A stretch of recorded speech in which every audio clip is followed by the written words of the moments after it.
You would never wear your niece's panties? No, never. Have you ever jerked off into her underwear? Absolutely not. Question for you, Jonathan. Are you a monster? Are you a monster? Not at all. Do you see where we're going with this? I do.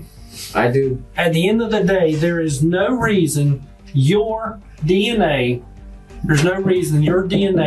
should be anywhere inside her underwear. Period.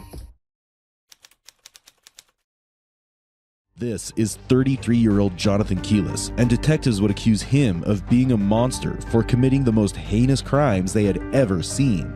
Jacksonville 911, what's the location of your emergency? Did not come home from high school today. She go to Turner Park High School. Her phone is going straight to blood. Okay. We have no idea what she is. What you just heard was the frantic 911 call her mother made moments after her daughter vanished without a trace on December 19th, 2018.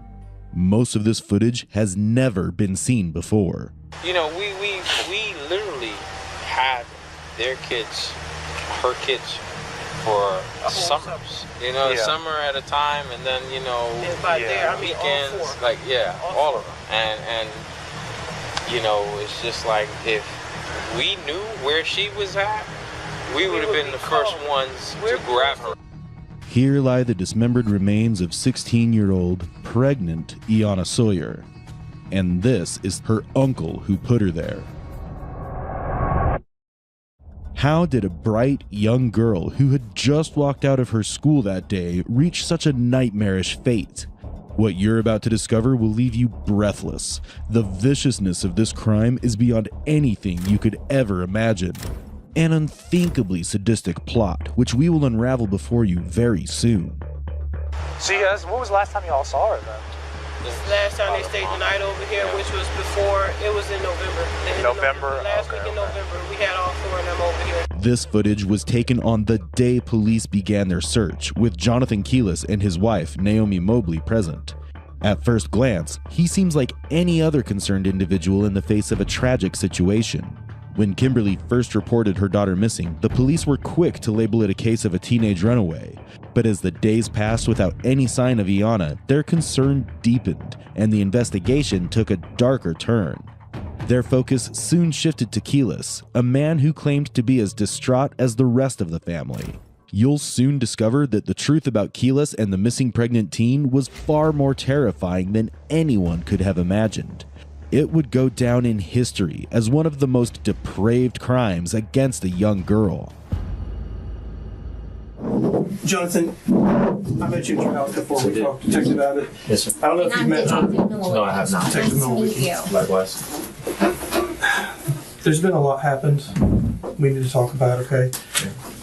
I want to listen to everything you got to say, but naturally I'm going to have questions. Can't really ask those questions unless I go through your rights. And this is a way to protect you, okay? Yes, sir. So I want to hear everything you got to say, but I'm going to read you your rights first, okay? Okay. Now, Keelis finds himself in the interrogation room as the detective begins to uncover a trail that leads straight to him. But what exactly could have happened on that fateful day? As the investigation intensifies, the shocking truth is about to come to light. One of the things that we're investigating, is with your niece, Yes. Samaya. Right. Oh, Samaya. Yes. Okay. So, what can you tell me about Samaya? Like, why do you think you would be here because of Samaya?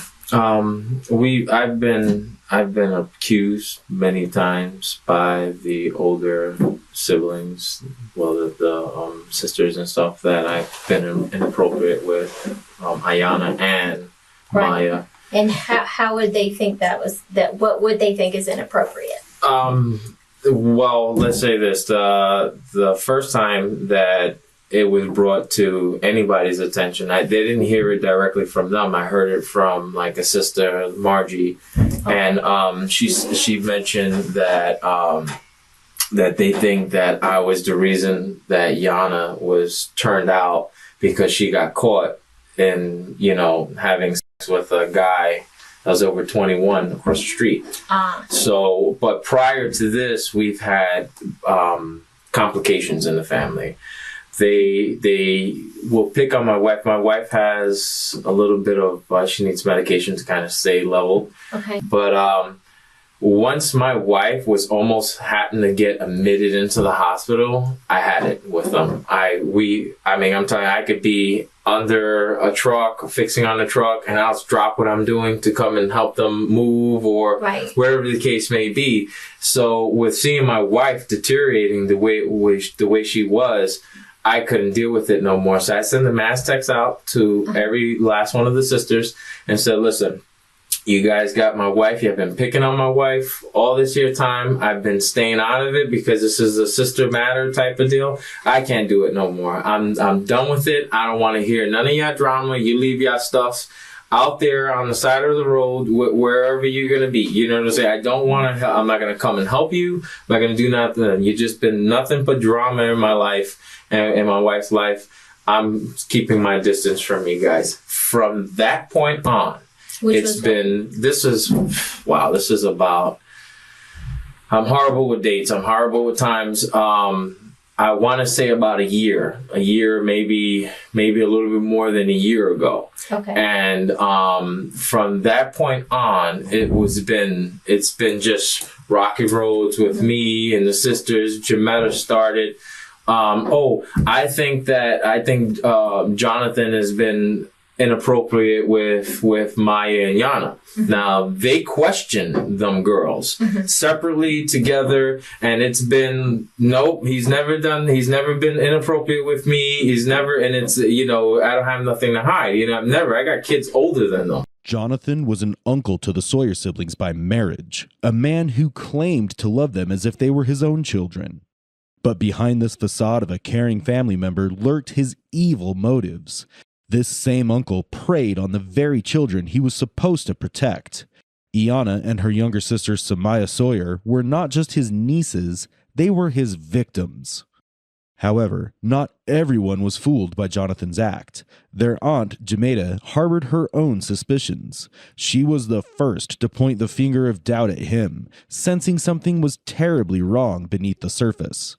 Kim, the mother, she says, listen, I never thought that way, but, and it kind of got brushed under the tables. I still didn't talk to Tweedledee and Tweedledum, which is Jametta and Paul. I didn't talk to them no more. And are they the older ones? Those are the older ones, okay. Correct. I didn't talk to them anymore because those are the ones that started with the nonsense. And after they got, I guess, the girls' side, and even Maya, they were, she would text me, she'd say, I wish they would stop asking these questions. This is just getting ridiculous. They treat you so wrong and all that their stuff.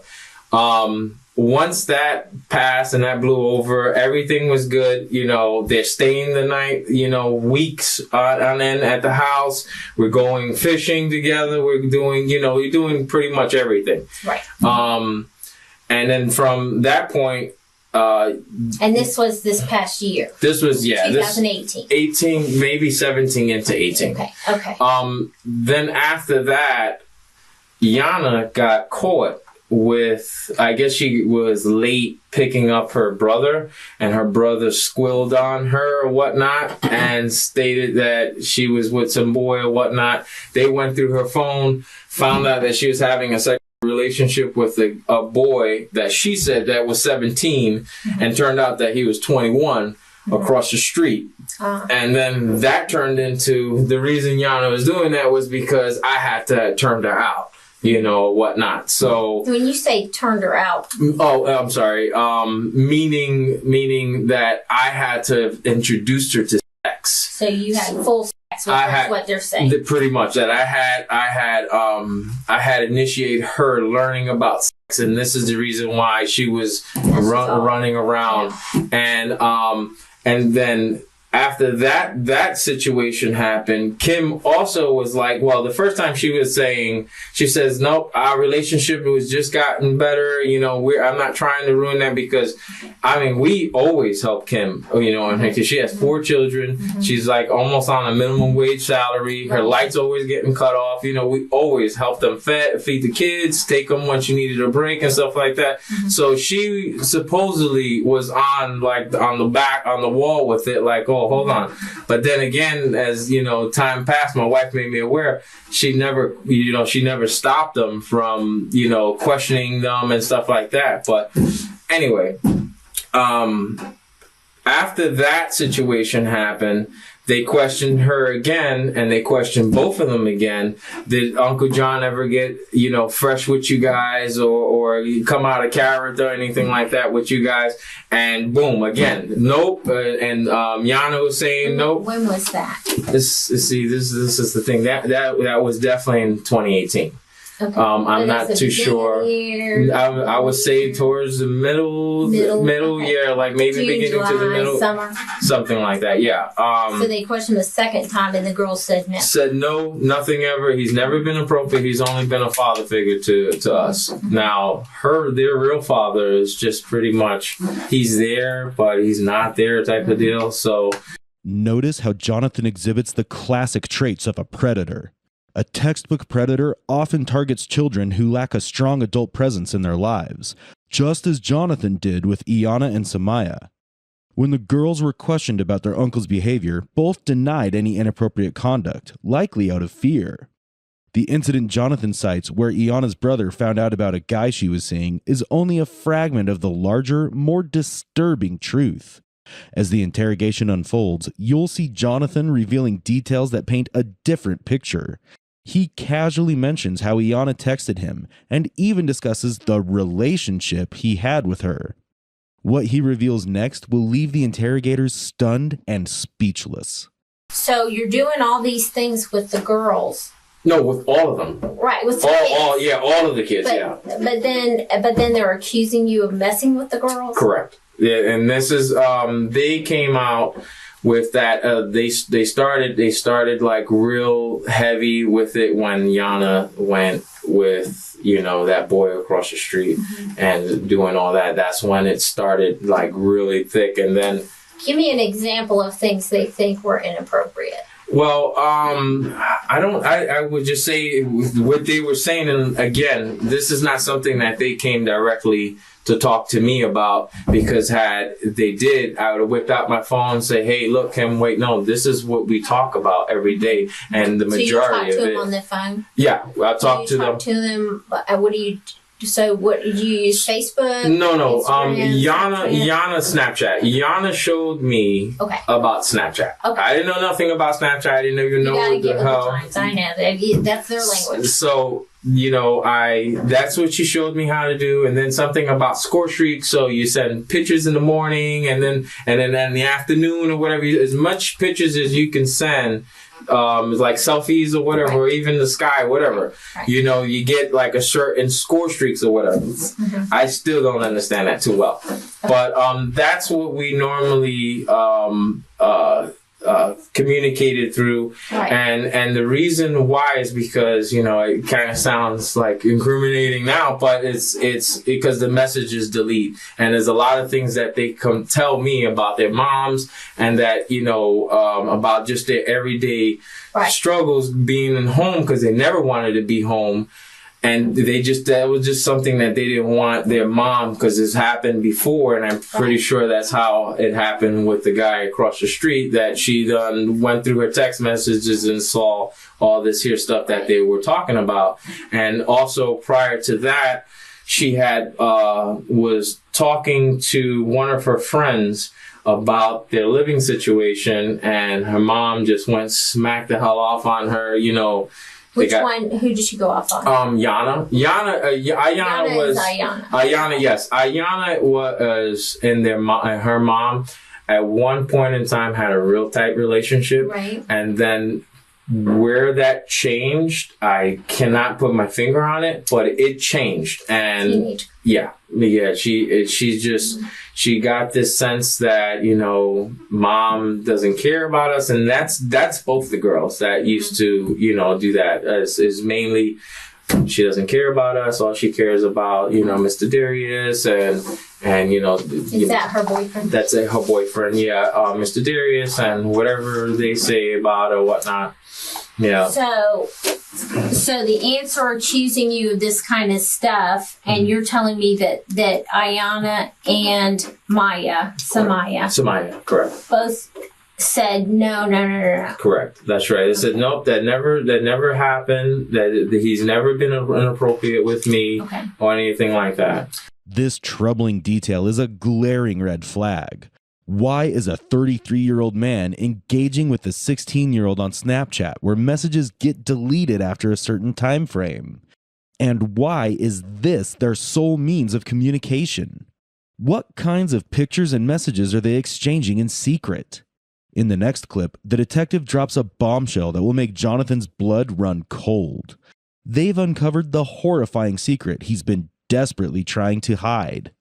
Okay, and then, so let me tell you how I got involved with this case, because if that were the case, I wouldn't be involved. Absolutely. Right, because that sounds like a non-starter. Right? Correct. So I get involved with the case when they're doing a missing persons report, right, for Ayana, is it? Ayana.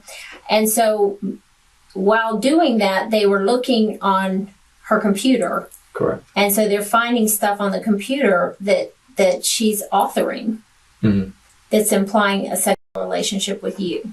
Almost like a love affair. Well, I also read the same thing because Margie took a picture of it and sent it to my wife, and this was the first time I did. Okay. And this was the first time that we were introduced to the police. They came to the house. This is after she ran away. Okay. And they came to the house searching for her and through our house. Right. So yes, I also read it, and it was a character what do you make named of that? Jose. This blew my mind all the way around because it's a lot of stuff in that thing we actually did talk about, about her sister having relations with her boyfriend and stuff like that. So there's a lot of stuff that is there that makes sense, and then there's other stuff that is like, wait a minute, that doesn't make sense at all. This is not something that we've ever talked about. Right. So but some of it almost it's pertaining to your house or your home, and so because there was like 4 pages. I only saw the right. I think 2 or whatever. But in Reflect, right? So, but Samaya is also mentioned in there as well. Correct. So that's how I met with Samaya. So, what do you think Samaya would tell me if I asked her about those 4 pages? Well, for what I was made aware of, Samaya was agreeing that the Jose character was me. Correct. And she's mentioned that was me, and like I explained to my wife, and I also got a text message from, I'm thinking it was Samaya, but my niece doesn't talk like that through the text message. Like I mentioned to the person that whoever was text messaging me, I said, Maya, what the hell, pretty much what's going on? Because at first, I have a daughter named Maya. At first, she, and the message started like, are you mad at me? This is something Adobe phone. I don't know. I don't know what the hell that meant. It's like an Adobe phone. I still got a text message in my phone. And it mentioned, she says, I don't have, are you mad at me? And then I says, hey baby, how you doing? This, how was your summer vacation? Oh, well, I mean, your Christmas vacation and stuff like that. Why would I be mad at you? And then she put, because I told, and I'm like, hold on. Who is this? Is this my daughter or this is my niece? Right. And she mentioned this is my niece. This is your niece Maya. And I said, hold on, baby. I can't talk to you. You got these people thinking that I'm some monster. I'm a monster over here.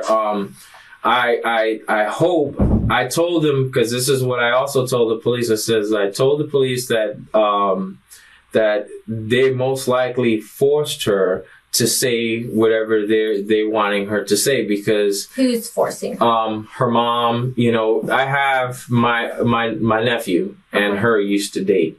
Her youngest brother Kyrie supposedly caught them on the rocks having her youngest brother. So Samaya's youngest brother. Correct. Okay, caught Samaya and Kenneth on the rocks is literally right across the street. You see, it's just wide open, having sex. Oh wow. Yes, Okay. And Now, when was this? This was, I want to say, you can't quote me on it. I'll say maybe a few months ago. It wasn't. Okay. It's just But it's fairly 2018. fresh. 18, fairly Okay. fresh, and Later part of the year. correct. Okay. So, everything boiled over. I called Kenneth. I says, "Hey, Kenneth, you know." Mm-hmm. My sister-in-law is like screaming at my wife right now about you two having any relations on the rocks. Right. And he says, no, that never happened. What are you talking about? Then I hear my wife, I told my wife, I says, he's denying it, you know, and my wife was like, Samaya just admitted to it. Now, comes to find out, I just spoke to my grandmother today, or if not yesterday. Mm-hmm. She told me the story, and also my aunt also said the same thing too. And that's just kind of scary. Mm-hmm. She said Samaya came one day to school, and because he doesn't go to the same school, but he transfers buses there at the same school. Sometimes they meet at a bus place and go to another school. She met up with him. Her face was super swollen, like as she got beat up, and she gave him a letter. And the letter pretty much was, I'm sorry, my mom forced me to, you know, admit that I had sex with you. Mm-hmm. I know it never happened. And yeah. She said it never happened. And this is like, it was like, okay, mind blowing, you know. Right. And also there was another time that Samaya told me this about her cousin, which was Elijah. Supposedly he was molesting her since about 5 to 7 years old until about 2000 and beginning of 2018. So I know about Elijah because that case was handled with us. Correct. After Iyanna went missing, her mother, Kimberly, scoured the computer for clues to aid in her search. There, she found a 4-page letter written by Iyanna. In the letter, Iyanna mentioned a man named Jose, who, as Kimberly later discovered, is actually Jonathan Keelis. It wasn't until Kimberly questioned her younger daughter, Samaya, about this Jose that the unsettling connection began to emerge. Fearing Jonathan's reaction, Samaya texted him to ask if he was angry. When Jonathan learned about the letter and the unfolding revelations, he scrambled to make up a story to support his version of events and deflect suspicion. Jonathan tries to discredit Samaya by labeling her as an attention seeker, despite her genuine fears and concerns. In 2017, when the siblings moved into the Keelis household to help care for their newborn cousin, Naya, Jonathan had suffered a broken femur, and his wife, Naomi, was seriously ill. With both adults incapacitated, Iyanna stepped in to babysit Naya. What started as a supportive gesture under difficult circumstances would soon turn into a deeply unsettling story. Paula mentioned to my wife once the Kenneth thing happened, she says, this doesn't make any sense. And I truly think that she made that story up with Elijah as well, because, and this is how it's been happening. Iyanna gets in trouble for something, and Maya comes up with something. Something happens with Maya. Iyanna gets in trouble with something. Maya comes something. She needs attention in some form, and I hate to say that, I really do. Right. But so far, that's kind of how things has been playing out. You know, and I, like I said, I don't want to put no shade or anything on this situation. This is a very serious situation. I understand that, but that has been the track record thus far. So now, Iyanna is missing. She ran away or whatnot.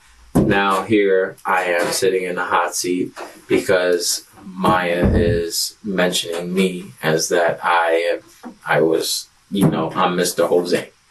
Okay. You know, so. Do you know who she ran away with? I don't.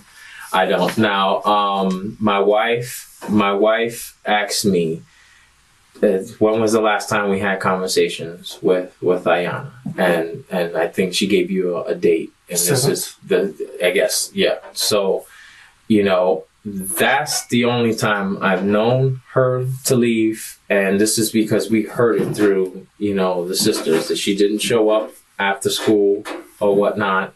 And that's what it's been. I've been expecting Ayana to call me, text me, anything, Snapchat me, smoke signal. How often do you usually speak with the girls? The girls I speak with Maya and Ayana just almost about every day. We speak.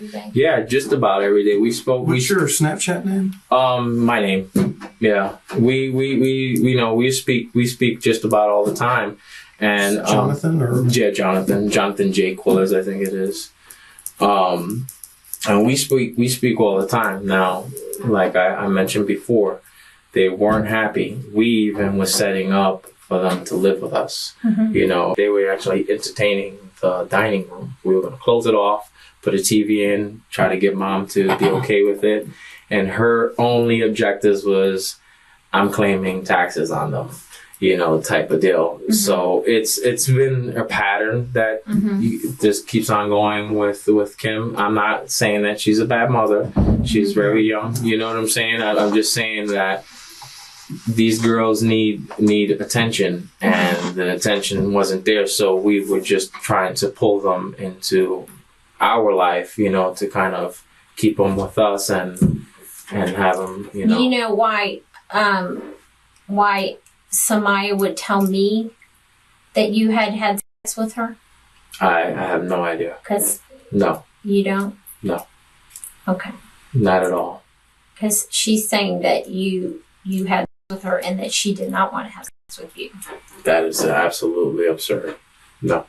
I've never, ever got it out of line with the girls, never got inappropriate with the girls. If anything, I've always been trying to educate them on these stupid boys that's out here that's all about, because Maya really, her self-esteem is this big.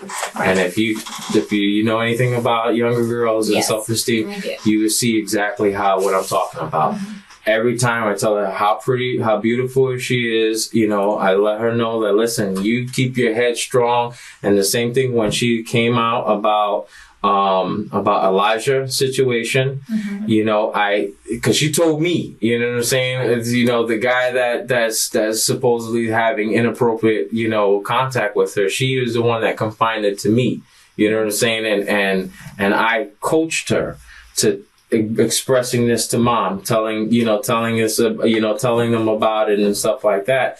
And, I only have ever just been, you need to keep your head up. You're straight A student. You're gorgeous. You don't need to settle for, nonsense. Mm-hmm. And that's all it's been. I've never, ever, ever got out of line with this girl. Ever.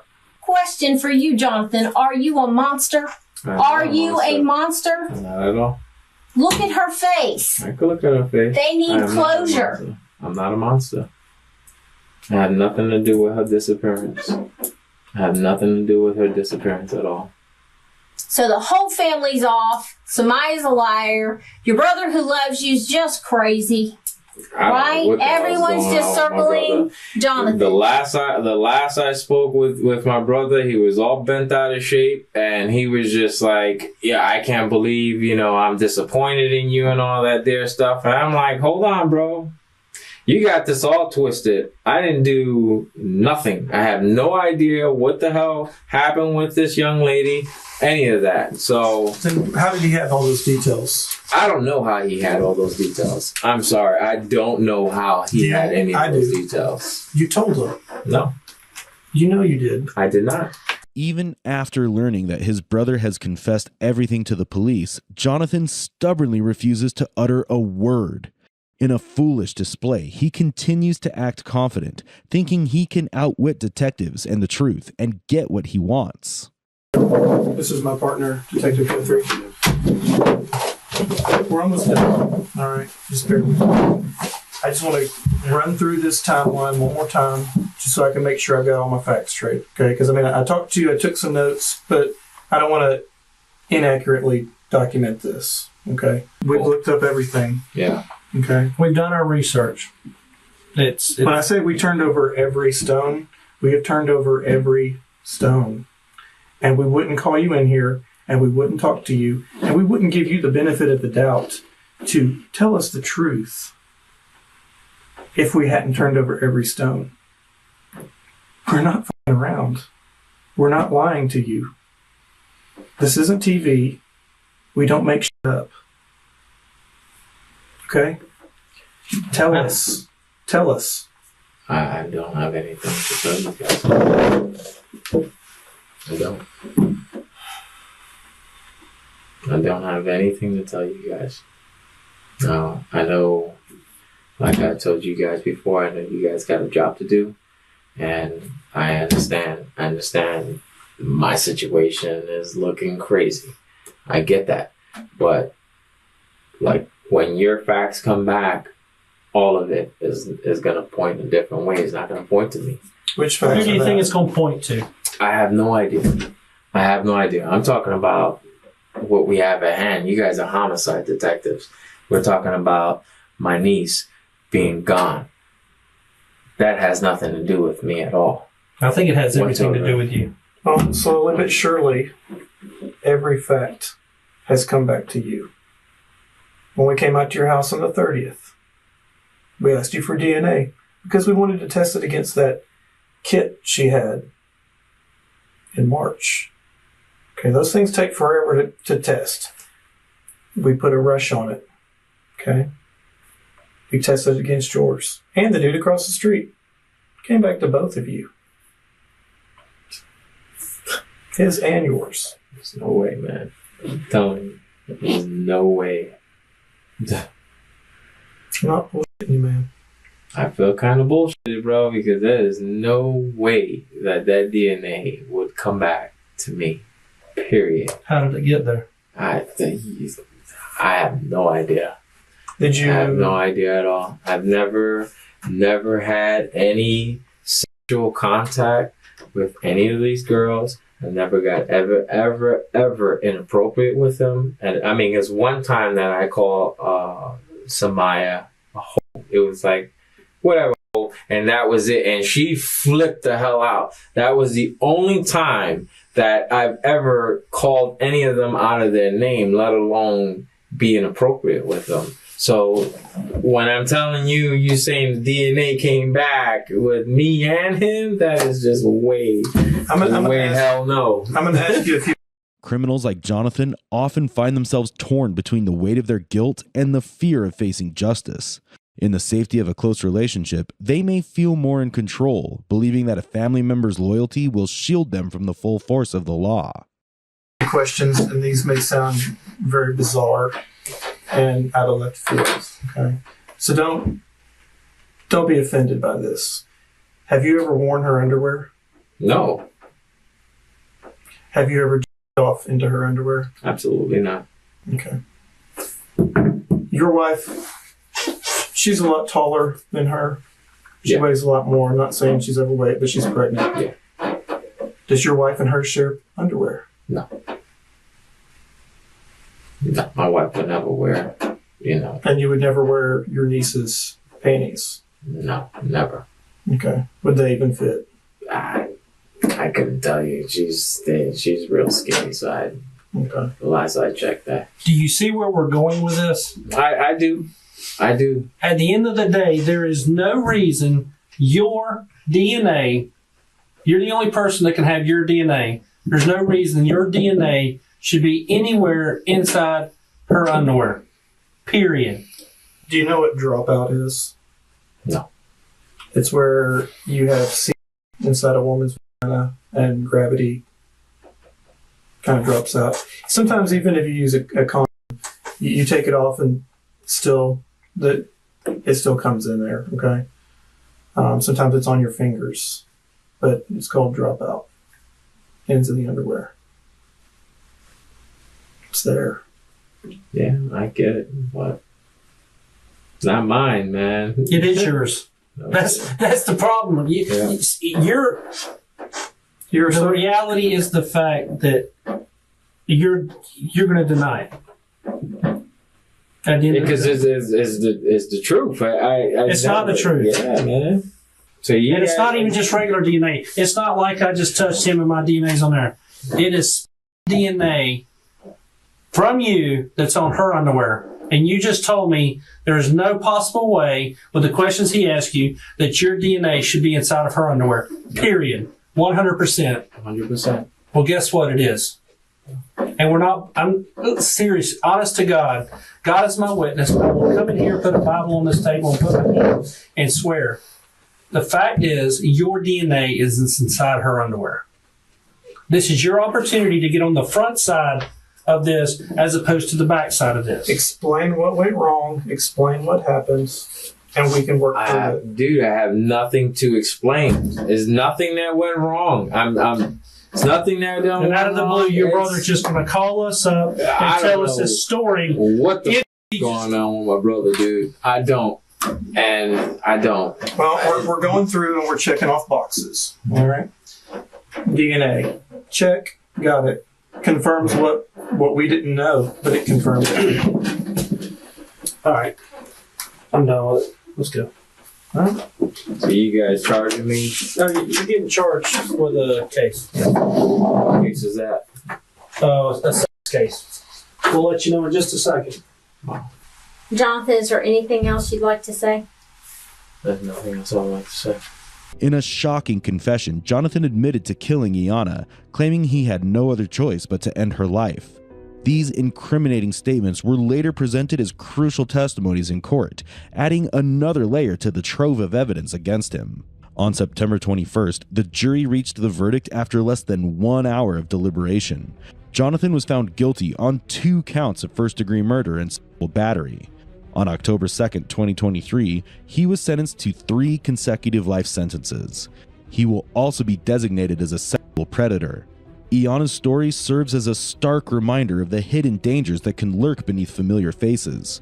Her memory urges us to stay vigilant and protect our children from those who might harm them, no matter how trustworthy they seem. The profound trauma inflicted on her sister Samaya will forever alter her life, casting a shadow that no one can truly erase. The baby was actually set on fire. Oh my God. Behind this disturbing murder of a newborn, a cold case which remained buried for 27 years, lies only one person with the answers. 52-year-old Carrie Mazuka.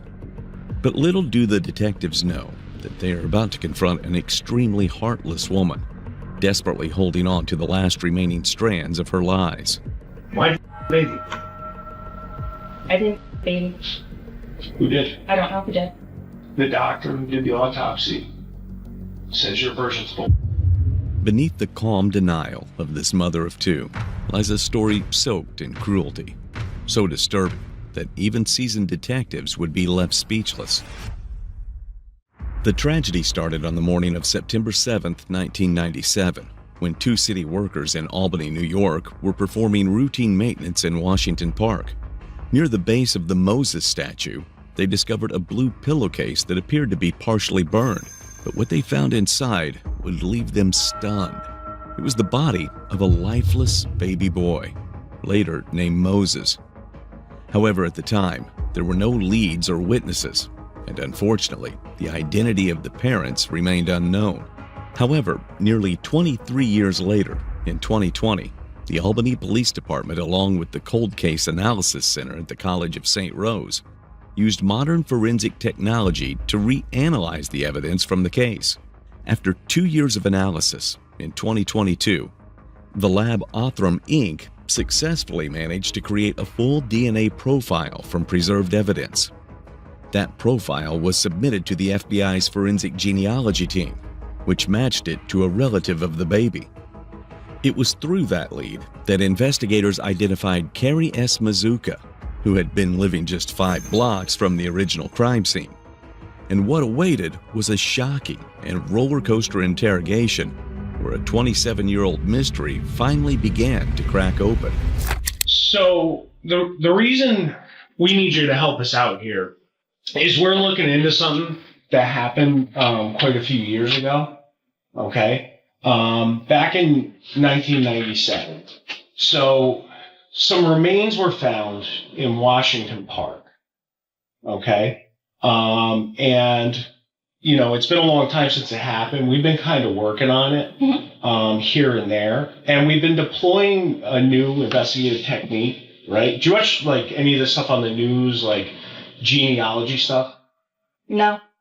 Okay. So what we do is we kind of go to some third-party companies like Ancestry.com, stuff like that, and try and build family trees, okay? So part of that is the remains, the DNA testing on the remains that we found are connected to your family. Okay? Yeah. So it was younger, right? The remains, best we can tell.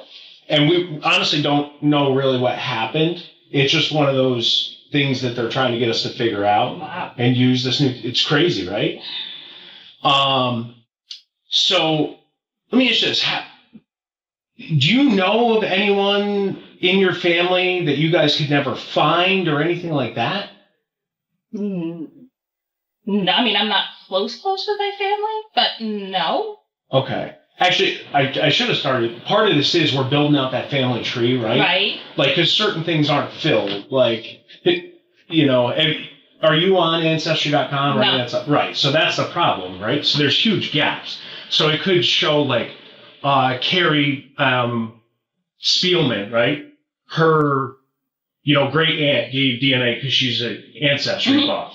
So now we have to go out and build that out, right? That makes sense. Yeah. Too. So let me ask you this. You got mom, dad, obviously. Do you have brothers and sisters? I have a sister. Okay, you have a sister. And what's your sister's name? Wendy Morrison. Morrison. Okay. And is she local? She lives in Roxbury now. Roxbury? Okay. She was in Watertown, and I think she went to Roxbury, Watertown, and then back to Roxbury.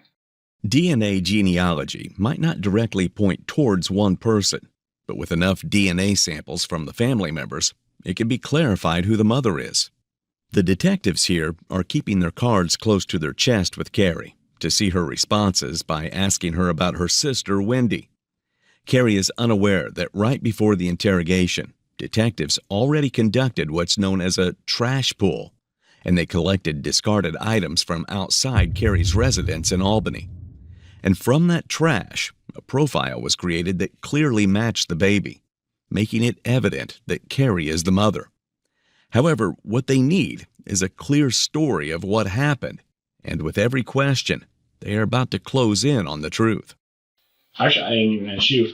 So you said you have 2 kids, right? Yes. Okay. Any other kids? No. No? Okay. I know it's kind of a personal question, but I have to, it's one of the things I gotta ask. How many times have you been pregnant? 2. 2? Yes. Okay. Very easy, very... Easy pregnancies? No issues? No. What about after? Because, like, my wife, she got the postpartum. Did you ever get that? No. Really? Good for you. It was, No. It was a tough time in the lawyer household. It wasn't really? Oh, my God. No. I had a good support system. Okay. You know, and they were good. Okay. You're the father of your 2 children, Josh and Hannah. Yes. You guys still together or? No, we're divorced. Divorced? Did you meet him in Roxbury or down here? Nope, here. Here? We work together. Yeah. At Tri-City? Nope, at Camry. At the Living Resources. Yes. Yeah, gotcha. Yeah. So when did you meet him? How long after you came here? Well, I met him immediately because we worked together. Yep. But then we started dating probably 2 years later. He was actually engaged. Oh, he was engaged. He was engaged, and then they broke up, and then, yeah. So part of this is we're going around, we're trying to collect DNA samples from people, all right, to try and match to the remains and that we're doing. Is that something you'd be able to help us out with? That's Give fine. us a sample of DNA? Okay. Yeah, we can do that here in a moment. So the remains were found where? Can you tell me that? Yeah. So, are you familiar with this area at all? Within Washington Park? I've seen it during Tulip Festival. Okay. Have you ever been here? Just looked, the only time I ever gone to Washington Park was Tulip Festival. Tulip Fest. Okay. Yeah. So where these flower beds are over here, right by this road, this is where the remains are found. Yeah. But I mean, easy enough. I'm sorry, I've got goosebumps. Oh, it's horrible. I mean, it is. It's, you know, every. I'm sure whoever, you know, whatever happened, there's an explanation, because generally there's an explanation to everything that happens because it happened, right? Right. You know, it's just a matter of figuring it out. You know, and I think eventually we'll do that. You know, but part of that is talking to people and figuring it out. You know, we can do so much investigatively, like following DNA trails and stuff, and it is super cool. Like the way this stuff works. Like I swear to you, soon we're not there yet. But So how does that work with DNA? Can you pinpoint? Yeah. I don't watch any of those stupid. No. Sorry, I don't mean. No, it's shows. not. They're You're insulting my career. No, they freak me out. Law enforcement's not a special thing. It's like someone figures out a cool thing to do to solve crimes. Right. Or, you know, figure stuff out. Because not everything's a crime. Mm-hmm. But to figure stuff out. And then everyone gets on it. Like Golden State Killer. He was a serial killer around California for years. Like numerous victims. Yep. And then they implored this technology that we're kind of using now. Mm-hmm. And they were able to link him to all these crimes from like 30 years ago. Oh, wow. Yeah. It's a game changer. It's actually a huge help, you know? Like, it generally does help us do what we got to do. So the way it works is, you know, we go around, we obtain DNA samples from a bunch of different people, and then we end up zeroing in and figure out who mom and dad are. Mm-hmm. Because it's that same kind of thing where, like, everyone's DNA starts spreading out the branches of the trees. Right. But the more samples that we can find and we can keep comparing them, it keeps bringing us in because we find like the traits that are, you know, similar between the people. That's amazing. It's pretty cool. It's cool, you know, and it's like I said, this is a baby. If you couldn't tell, I'm gonna throw up. Like that's gross. I know. I mean, here's the thing though, is you know we're just trying to figure out what happened to it. You know, the remains, they are what they are. We're honestly trying to just fill in the blanks here. Mm-hmm. This is a historic event that happened. It is what it is.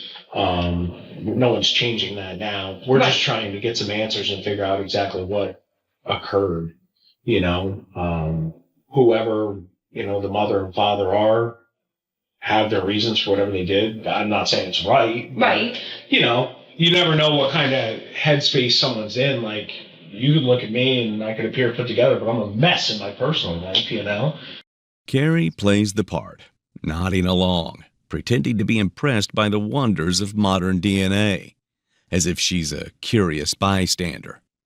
But beneath the fake fascination is panic she can barely contain.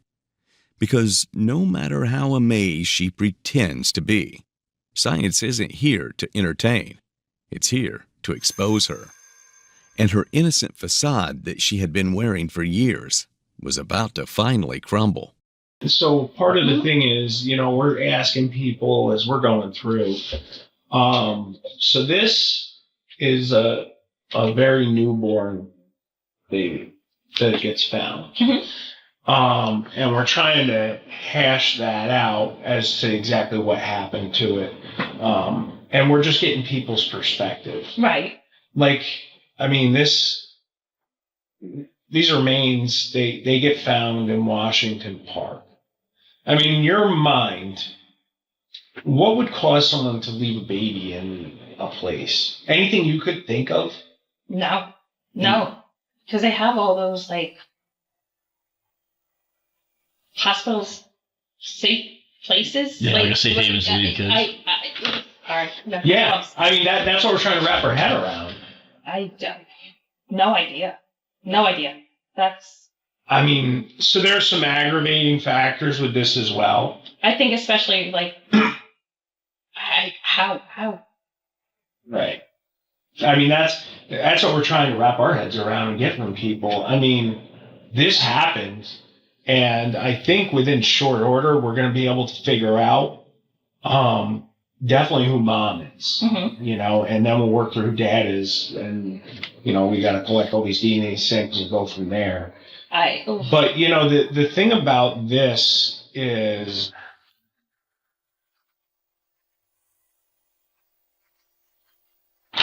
So I'm sorry I gotta show you this, but I do, because it is important.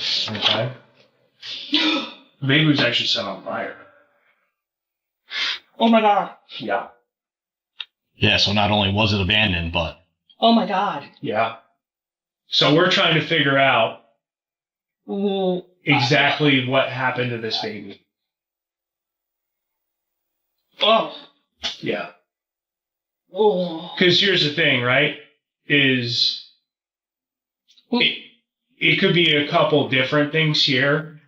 We know the baby was alive. We know it breathed, had lung flowing through its airs, was healthy, was crying. And then this happens. Ugh. Carrie listens as detectives calmly lay out the facts. However, her reaction is minimal, which doesn't go unnoticed. Now, they just need to see what Carrie will do with the facts laid out. And to their surprise, the truth is about to burst wide open with a chilling confession, one that no one saw coming. So we're trying to figure out, who did it. Obviously, right? Right. Because in your mind, you see that. What's that scream to you? It's crazy. Right. No. But as I said, everything's explained. Right. But it's not me. I don't know. Especially when we can prove it. Mm-hmm. That's not the spot you want to be, or someone wants to be. I should say. Right. Right. Like if someone is truly related, or the mother or father of this child, the best thing they could do when we talk to them, and this is just me thinking out loud, is the best thing they could do when we talk to them is be truthful, right? Like, yeah, all right, yeah, this is what happened, but I didn't do that, or so-and-so did that, but people that lie, that ain't gonna go their way, right? Because everything gets figured out. As I was telling you, like that Golden State guy, right, or oldest son. Look at that, the Giglio Beach guy that killed all those girls. Right. They figure it out, because what they do is we end up, we go, we get DNA, we make comparisons, and God helps someone if they lie. Because all you have is your credibility, right? Because 27 years ago, baby Moses gets found here, right? And say you are mom, right? I'm not saying you are, but say you are, right? And we bring you down here, and you say, no, I'm not the mother. I was never pregnant then. What if that's not true? Like, we could figure all that stuff out, right? And then what happens is we go, hey, guess what? We found this baby, and the mother said she's not the mother. What's that scream to you? If you're I did it. I did it. You did it? I did it. What happened? I got pregnant. I had the baby. I gave birth in my bathtub. Baby died. Didn't know how to get rid of it. The confession came out of nowhere. Carrie might have simply realized there was no way out. But this was only the beginning. What followed would turn the entire interrogation into a roller coaster. One filled with disturbing, tragic details that were about to surface for the first time in 27 years. How'd the baby die? I think I had water in the bathtub. I think it drowned. You drowned it? I didn't drown it. In that bathtub?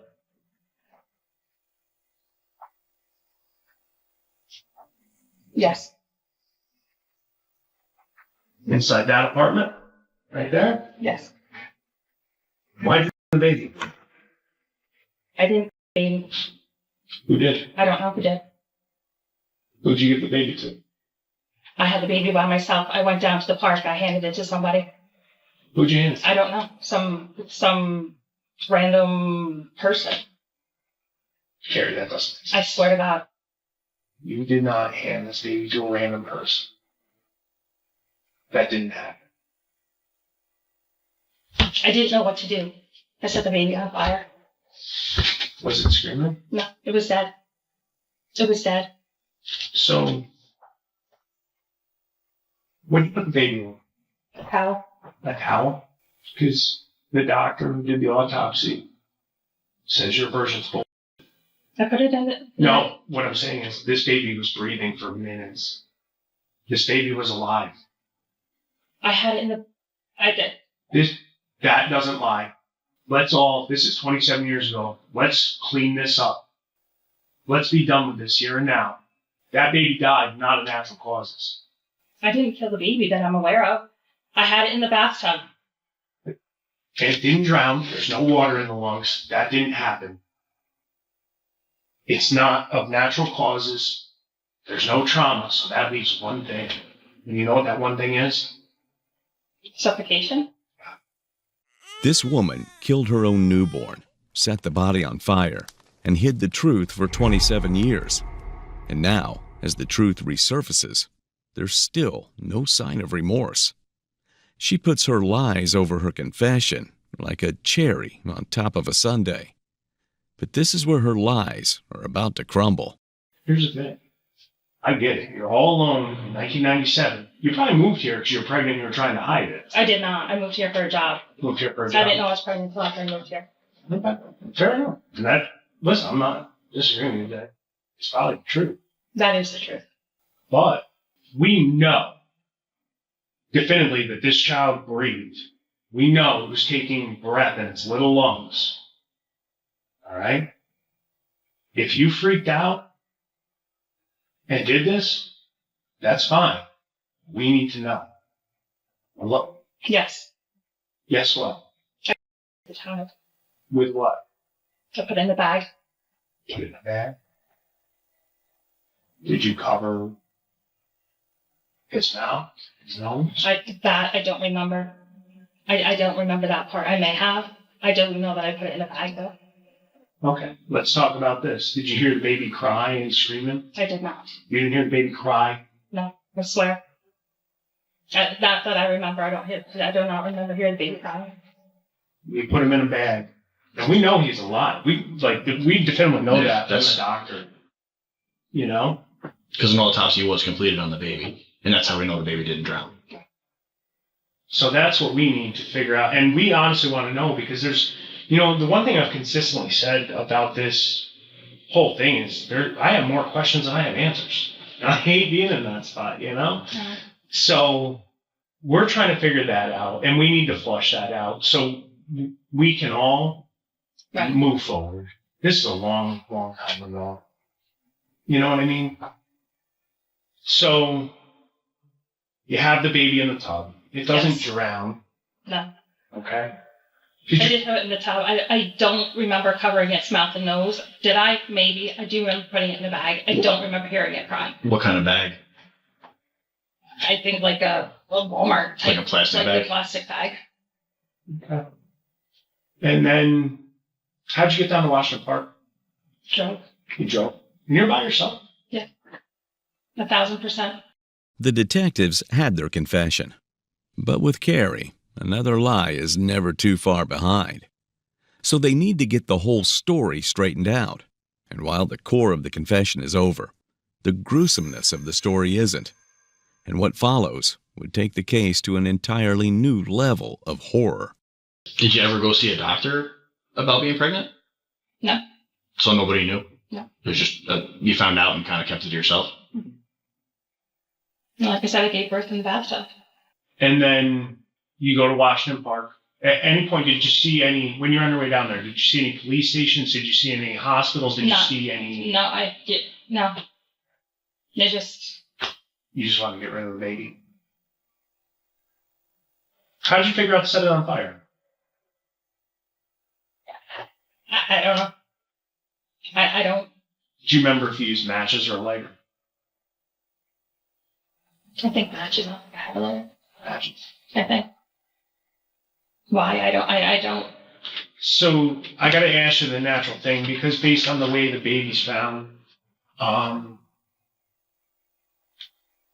did you hear scream cries as the baby was? No, I think the baby was dead at that point. At what point, before or after you leave your house, did the baby die? I think before. Before? No. I don't remember it. No. Do you remember the baby looking at you? No. No, I think I was just so, like I said, gave birth in the bathtub, was dealing with myself. I don't think I really, I don't have I don't remember it crying. I don't remember. Just you remember the movie? No, not. No, I mean, I think I was just trying to take care of myself, you know? Yeah. How did you sever the umbilical cord? Scissors. I mean, here's the thing. We know from what the doctor told us, right, that this baby was taking breaths, was alive, right? So what we need to sort out now, between us three in this room, so we can all be done with it and move on, is how exactly this baby died, right? I mean, here's the thing. I must have suffocated it. I mean, that's all I can. My recollection, like I blocked it. Carrie tries to use time to her advantage, counting on the fact that the case is nearly 3 decades old and memories might fade. But like every time before, her version of events is about to crumble yet again. And this is where her bizarre motive comes to light as she finally reveals the chilling truth. We got to do an honest account of that with each other.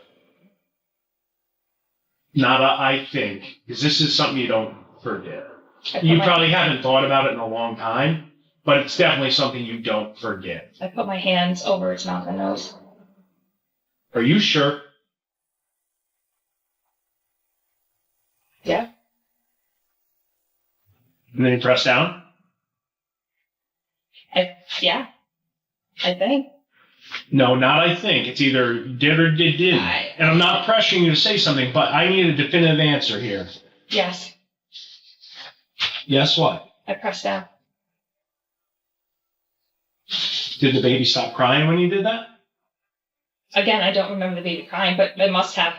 I don't remember the baby crying. I want you to think back to 1997 when you had your hand over your mouth and nose. Did you feel those little breaths hitting your hand? Yes. How long until it stopped? 10 minutes? I don't know. You held your hand on the baby for 10 minutes? I don't. Timing, I don't know. Why? Why did I do it? Yeah. I think I just had no clue what I think I was just in shock. You're in shock. Had you met Jason yet at that point? We were working together. Did you like him at that point? No, he was engaged. We were just co-workers. So this is something you were young and you were scared? Yeah, he doesn't even know about this. Have you ever told anyone? No. Nobody. Well, we never told anybody? No. Mom, dad, sister, nobody? Nobody. Just kept it inside the whole time? Yeah. Now, I gotta ask you this, because it's been a long time. After 27 years, how have you never told anyone? I'm ashamed. I'm embarrassed. I blocked it out of my memory. I didn't even know today was the date. I just, wiped it. In the U.S., during the year 1997, an average of 20 fetal terminations per 1,000 women occurred in the 15 to 44 age group, most of them being younger than 25 years old.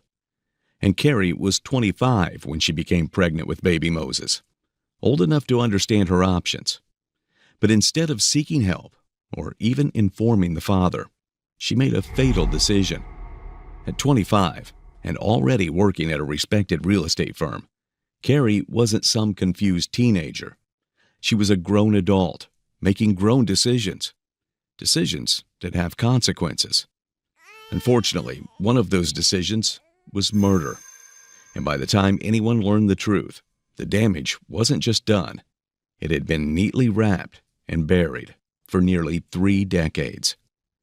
And the detectives are about to confront a stone-cold mother who doesn't flinch and sits proudly narrating the horror without an inch of guilt. What's it feel like to kill someone? Terrible. Terrible. Walk me through your emotions. I always ask everyone that's killed someone, and you're not the first person. Shame, embarrassment, hatred of myself. When did that kick in? Immediately. After you did it? Mm-hmm. So after you pressed on that baby's face, and you recall pushing on his face? I do now, yes. And you felt those little breaths hitting your hand? and then you felt him stop. How long after that did you take this baby down to Washington Park? An hour or two. An hour or two. And that's a towel, you said? I believe it was a towel. A blanket, a towel. And you put... Was it a towel? Oh, it's like a pillowcase. Yeah, it does kind of look like a pillowcase. Could be a towel. I don't know. Pillowcase, towel, some sort of cloth object. Did you wrap it in that? Yes. But the baby was definitely dead before you set it on fire, right? Yes. 1,000% it was dead before I left the apartment. You killed it? I believe it was dead before I left the apartment. I can't say 100% sure because I didn't, feel pulse or anything. I didn't. If you had, let me ask you this, if you had not done what you did, would that baby still be alive today? Yes.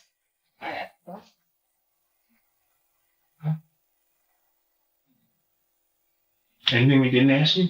Do you think's important? No. If you could say anything to that baby right now, what would it be? I love you and I'm sorry. If he asked you, why'd you do this to me? I was young, stupid, and...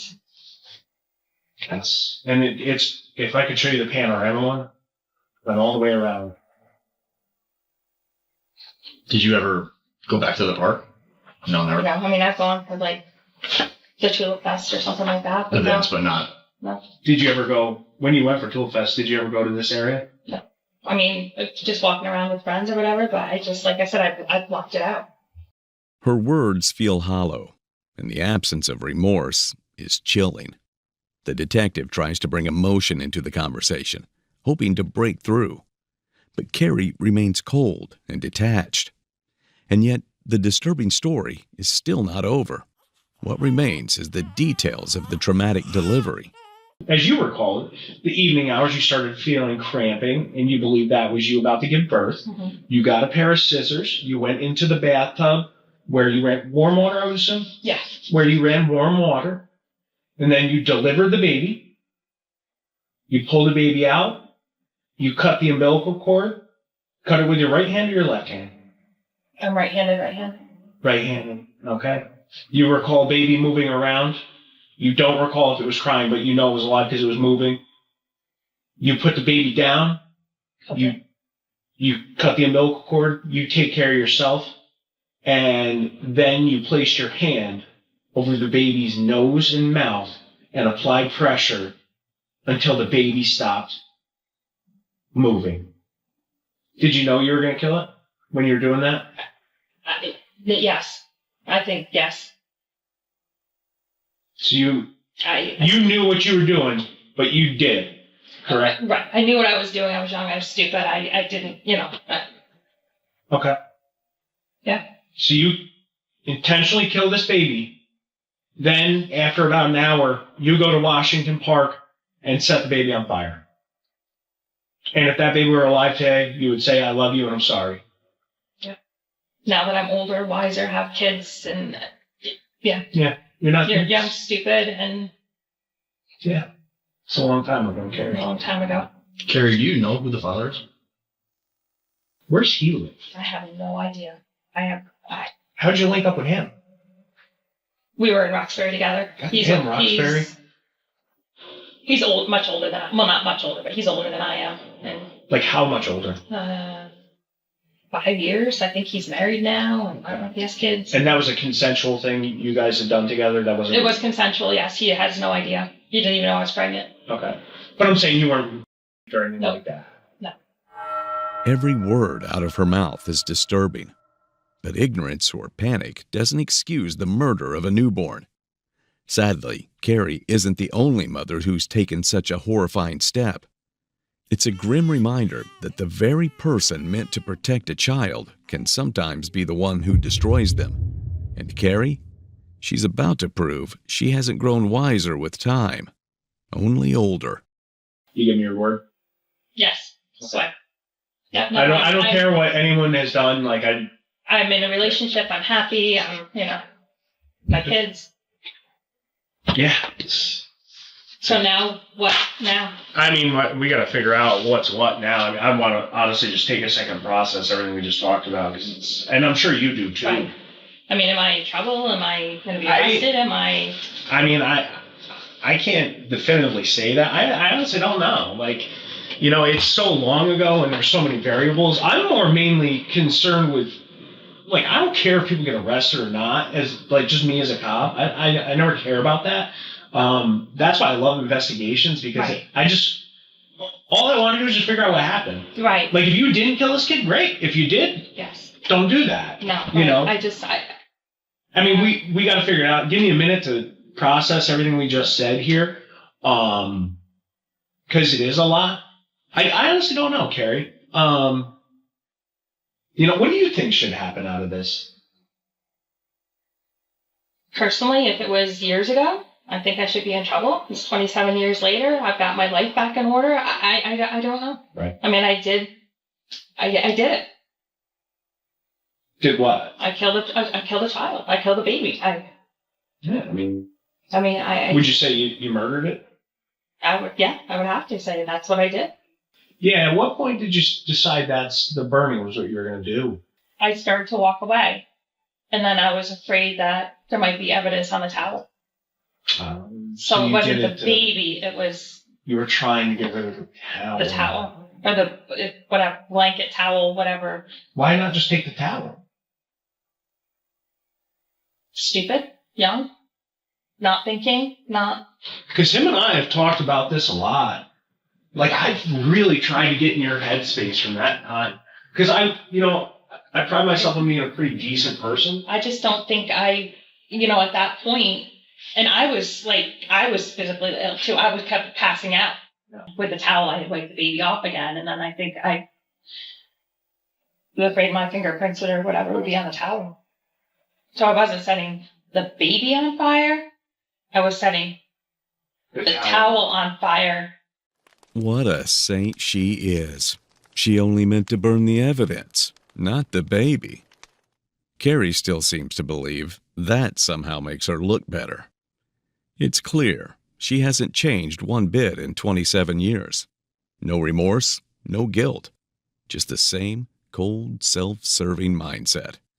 In fact, she genuinely thinks that because the crime is decades old, she might catch a break.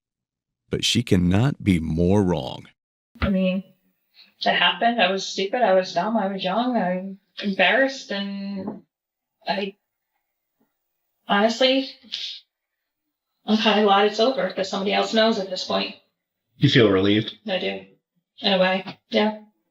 That had to eat you up. For years it did. Yeah. But then... Now you've made peace with it? I did. I think after having my kids and... I don't know. I don't know if I made peace with it. I just...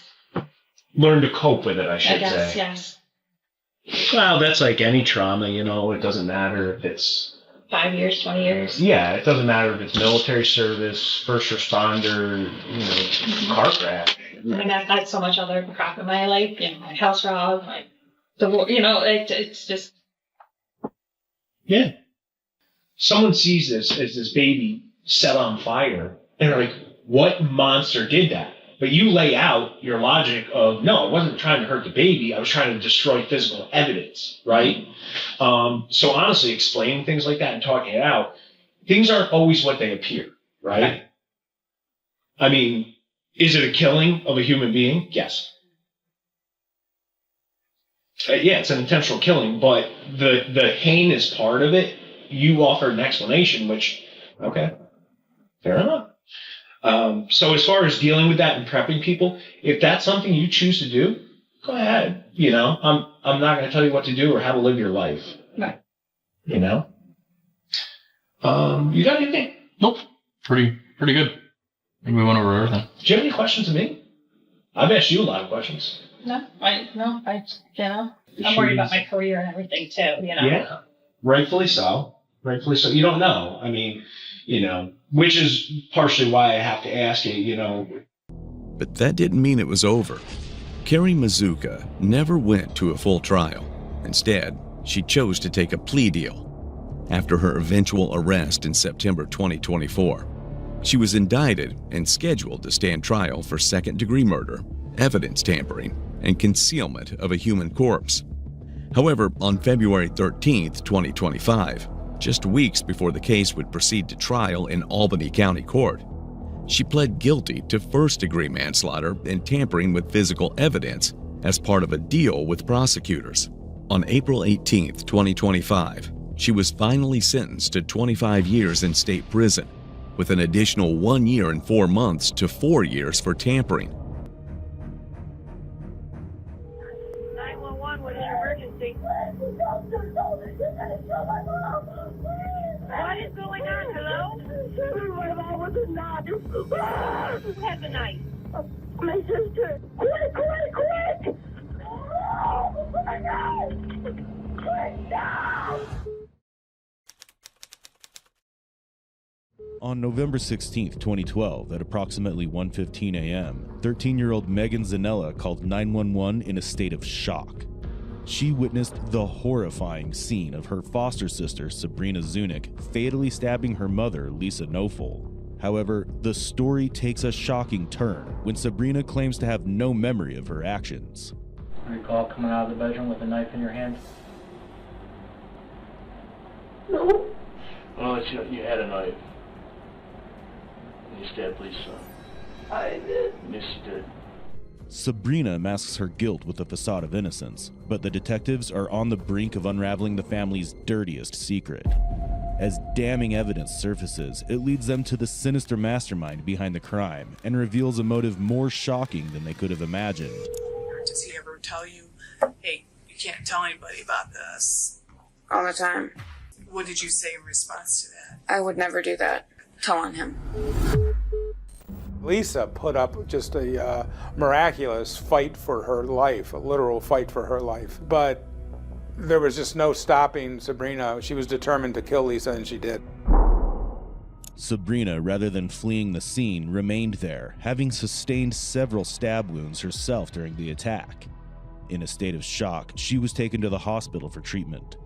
Just 10 hours after the murder, she was brought into the interrogation room where she claimed to have no recollection of the horrific act she had committed. What do you recall? Yesterday? Mm-hmm. Getting done with my homework? Getting, I don't know, and that's it. Mm-hmm. And going to bed. And we're at home? Mm-hmm. What, anything unusual happen? I don't know. Everything went fine according to what I knew of. Mm-hmm. What happened? Starting from when you got home from school yesterday. Sabrina's attempt to recollect the recent events and claiming of having a normal day leave the detectives rather unimpressed. They were well aware of the narrative she was trying to form. The unoriginal tactic of suspects to feign amnesia after a traumatic event was something the seasoned detectives had experienced countless times. However, it was too early for them to call her out on her facade. So, they resorted to a slower but more effective way to communicate with her in the hopes of a confession. No. I got home. I went to do my homework. Then we had hamburger helper. And then I went back to doing my homework. Stayed doing my homework till like 1. I went upstairs. No, it was like 12. Went upstairs. Tried to go to sleep. I couldn't go to sleep, so I went to go get some Advil. Mm-hmm. Ibuprofen. Because my head hurts. I have really bad headaches whenever they feel like it. And after that, Where did you take ibuprofen from? in Kevin's bathroom. That's Where? where it's held. Kevin and Lisa's bedroom. That's where it's held. Kevin and Lisa's bedroom? Okay. Where is it at? Is it actually in a medicine cabinet? Mm-hmm. Okay. Is it on the first shelf, the second shelf, the third shelf? Do you recall? I believe that there's only 2 shelves. Okay. And it's on the bottom. On the bottom shelf? So you went in her bed. Is her bathroom in her bedroom? Mm-hmm. It's connected. Mm-hmm. Was Lisa still awake? I don't know. I just remember going in there, having the bottle, starting to shake it to get the meds, and then I'm gone from there. Thank you. Okay. Do you remember what the bottle said? Ibuprofen. Ibuprofen? White, and there was orange around it. Okay. Are you allowed in that bathroom? To get Advil or something like that. Uh-huh. I call it alcohol. It's always Right. ibuprofen. Other than that, no. Not unless they're there or, we're told to. So what did Lisa say to you then, when she saw you in there? Don't know. I don't know if You Lisa didn't hear us? No. I don't remember anything at that point on. What do you remember? Everything except, Were you taking any illegal narcotics yesterday? no. Don't do drugs. You don't do drugs? When was the last time you did drugs? 3.5 years ago. 3.5 years ago? Okay. You have not had any illegal drugs since then? The detectives questioned Sabrina about possible drug use, both to assess its potential connection to the crime and to determine whether it might influence the reliability of her answers. Okay. You were at home all night yesterday? Okay. After you ate dinner, did you have this opportunity to say goodbye to Kevin? I was at the computer desk. You're at the computer desk? I don't know. I went to the living room also because I was printing my bracelet. I mean, I was in the living room, I was in the kitchen, and I was in the office. That's it. Excuse me. I mean, I believe so, yeah, he just said bye, because he always says bye to everybody. Okay. And we either say bye to Billy kisses him, well. Okay. You had an argument or anything with Lisa last night? No. No? Everything was fine. Everything's I know fine? Okay. Have you had these type of issues in the past where you just don't remember things? I'm not positive. I mean, I know I was in my other group homes. When I was in a fight with other people, I blacked out. Mm-hmm. I don't remember it. Have you ever been checked? What do you mean, the Like psychiatrist? medically? Yeah. Yeah, I go to a psychiatrist. Okay. And you take, Vyvanse 4 months a day. okay. And what are those meds for? Yeah, Vyvanse is for ADHD, and Okay. Novocaine is for mood stabilizer / anxiety. So it kind of stabilizes your moods? Okay. In a later interview, Sabrina disclosed that she had been diagnosed with ADHD at the age of 4 and also struggled with oppositional defiant disorder, or ODD, anxiety, depression, and bipolar disorder. While these conditions can contribute to memory issues, they do not sufficiently explain Sabrina's claim of having no recollection of the events from the previous night. In fact, these were merely her claims, and there was a possibility of Sabrina trying to have a defense plea of insanity. What do you think happened to your hands? I don't know. I'm saying that I'm being charged with homicide. Well, we're investigating that. Do you remember blood being all over you? No, but I can see it all over my legs. There's blood all over your face or blood all over your body. That's why you're not in your clothes. Do you remember your clothes? I remember. It becomes clear that Sabrina is faking memory loss, as she recalls details about everyone else, but claims to draw a blank regarding her actions. A more sinister motive might be at play, and she could try to appear insane to evade the consequences of her actions. When criminals try to fake insanity, memory loss is often used as a tactic to dodge specific details.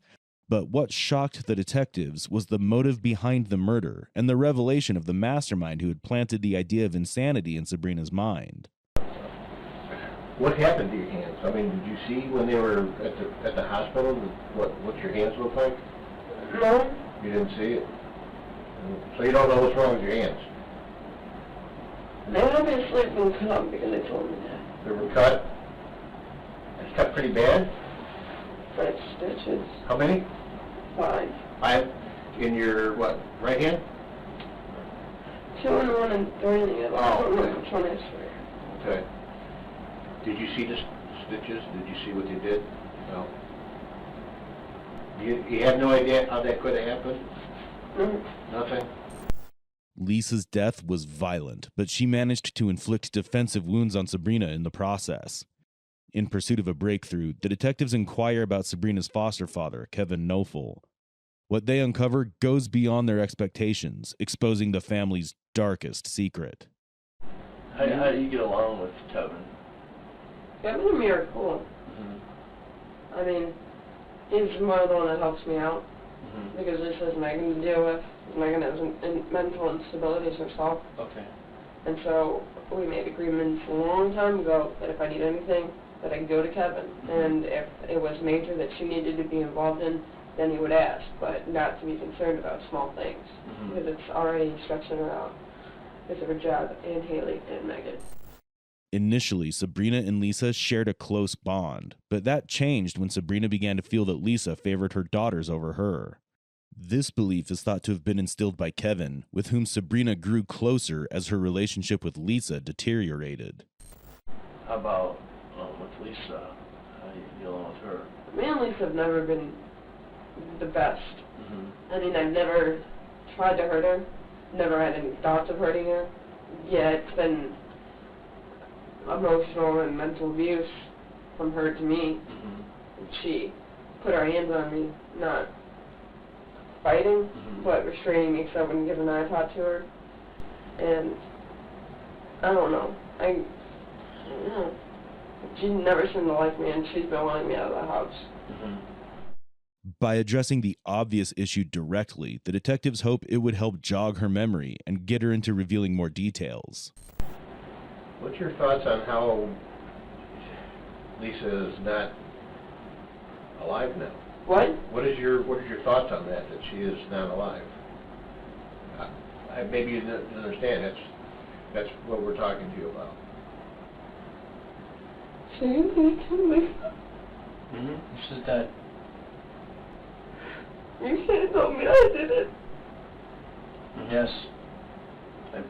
But most of that blood was probably hers. That's why we need you to concentrate and think about what happened. Sabrina pretends to be unaware of Lisa's death, but the detectives remain unmoved. Lisa endured the onslaught, suffering 178 stab wounds. Her injuries ranged from numerous defensive wounds on her hands and arms to devastating wounds where the knife was twisted with such force that it severed an artery and even cut through bone. The sheer viciousness of the attack also resulted in the blade itself getting bent. How could Sabrina possibly expect Lisa to survive such an attack? There were nearly 180 different types of stab wounds, defensive wounds. I mean, wounds that were called complex because they're, the knife was jabbed in there and twisted. There's always two sides to every story, and we want to know what you had to say about it. And we know you were there. There were officers that got to the house after they were called. So we just need you to focus on what happened. You were doing homework, and you got yourself to the bedroom to get the medicine. What you need to do now is bring it all together and think real hard about maybe what happened next. And then that'll explain how you got some wounds to your hands. Okay? What's going to happen to Haley, Megan, and Kevin? What's going to happen to Haley, Megan, and Kevin? Haley, Megan, and Kevin are all safe. They're at home right now. Haley's with Judy, alright? And Megan's with her dad. And Kevin's with Judy also. Anything coming back? No. Recall coming out of the bedroom with a knife in your hand? No. Well, you had a knife. And you stabbed Lisa. I did. Yes, you did. And Megan called the police. That can't be true. Bree, it is. I'm sorry. Through her diminished emotional responses and disorganized thoughts, Sabrina is attempting to frame the events of November 16th as a psychotic episode. However, the detectives see through this futile act and keep the focus on her. I've never been a murderer. We need to know, that's why we're asking you to think about it.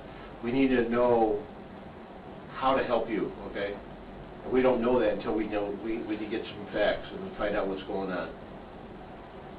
And that'll give us the best course on how to proceed from here and help you, help the family, and go on from there. What do you want me to eat? We don't want you to say anything except the truth, and we just want you to think about it, because something happened by the time you were getting your meds in the bathroom there for your headache, and then one of our police officers arriving. So something happened in between that time, and we're just trying to get to the truth of that and find out what happened. I don't know. This is really dead. Yes, dead. Sorry. I don't believe this. That's why we're here, trying to put it all together. Can I just... Yeah, get you something else. Trying to figure out what happened. Okay? We know that you and Lisa had a struggle with a knife. Lisa was stabbed multiple times. Please. Oh, here. Yeah.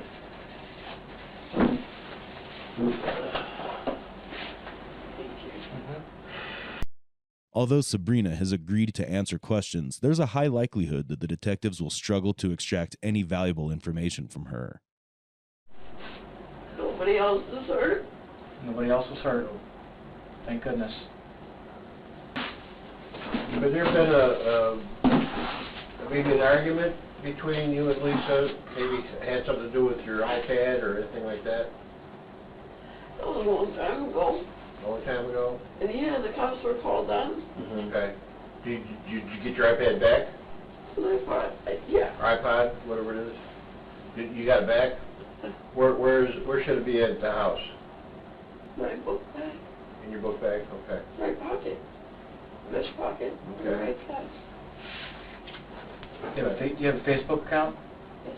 You do? Were you on Facebook last night? Yes. Talk to anybody? Yes, but not much. Not much? Were you instant messaging anybody? Yes. Who? This kid named Bobby. What's Bobby's last name? I don't know. Do you know him? Yeah. How do you know him? Skating. From skating? United States. You go to school with him? No. No? How old is he? 15 or 16. Okay, so a little younger than you? Yeah. Okay. I'm usually just helping him. He has mental instability. Okay. Have you ever thought about homicidal or suicide thoughts? No. I mean, a long time ago. But I've been stable for so long. I've never had any doubts like that. The detective shifts focus again, inquiring about the iPad and her friend, topics that Sabrina seems to recall without trouble, as opposed to her apparent lapse in memory regarding the crime itself. Where do you think you got the knife from? I don't believe I got the knife. Yeah. And you had a knife. I don't believe it.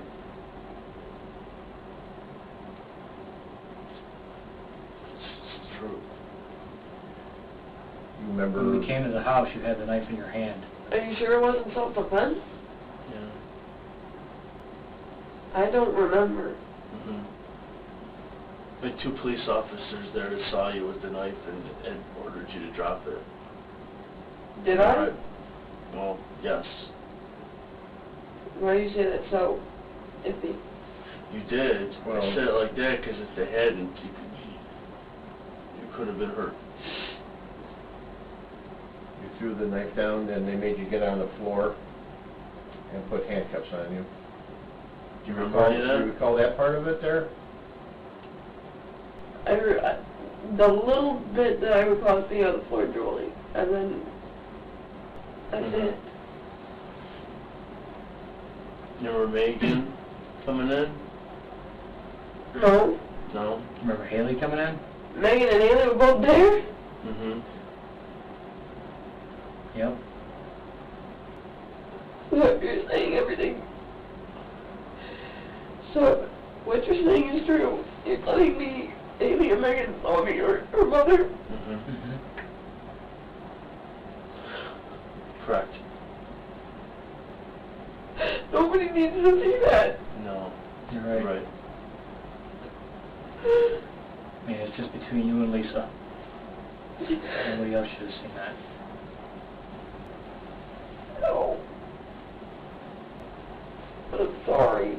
It's okay. Ow! No. What's wrong with your shoulder, hon? I think they gave me a tetanus shot. Oh.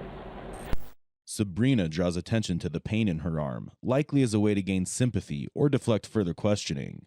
However, it's nothing more than a tactic to stall. Nothing's coming to... No. Remember Megan or Haley saying anything to you? Remember Megan trying to pull you off?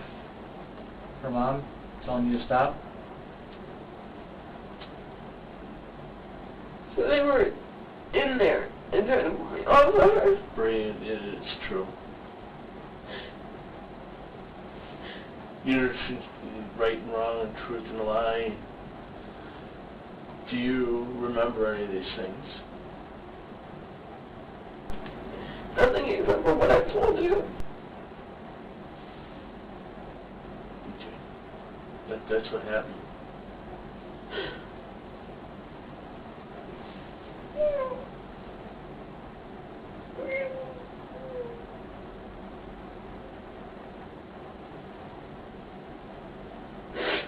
Is everything gonna be okay? Just not with me. No, it's not going to be okay for a lot of people.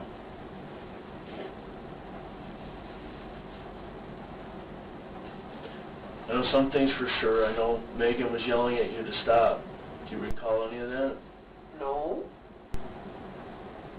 I'm going to tell you how I know this because she called 911 and I could hear both of you in the background. Oh.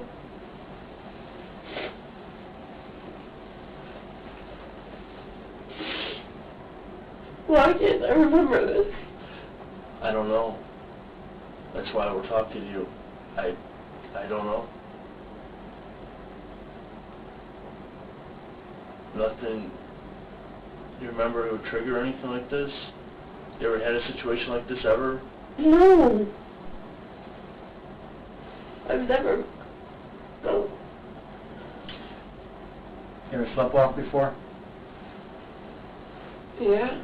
With my grandma a long time ago. Yeah. What happened then? I was in her bed and I guess I just tried to walk out of the house. Mm-hmm. Just come back and it laid me down. I mean, this is what happened, but you honestly do not remember? You know where the knives are in your house? Yes, but that's only because I either use them to cook or I put away the dishwasher.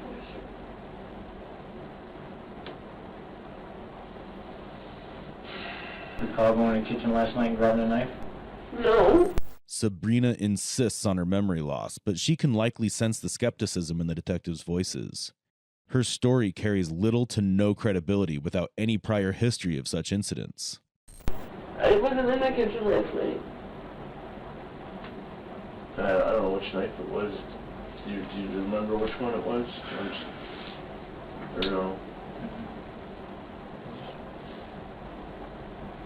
Lay that long?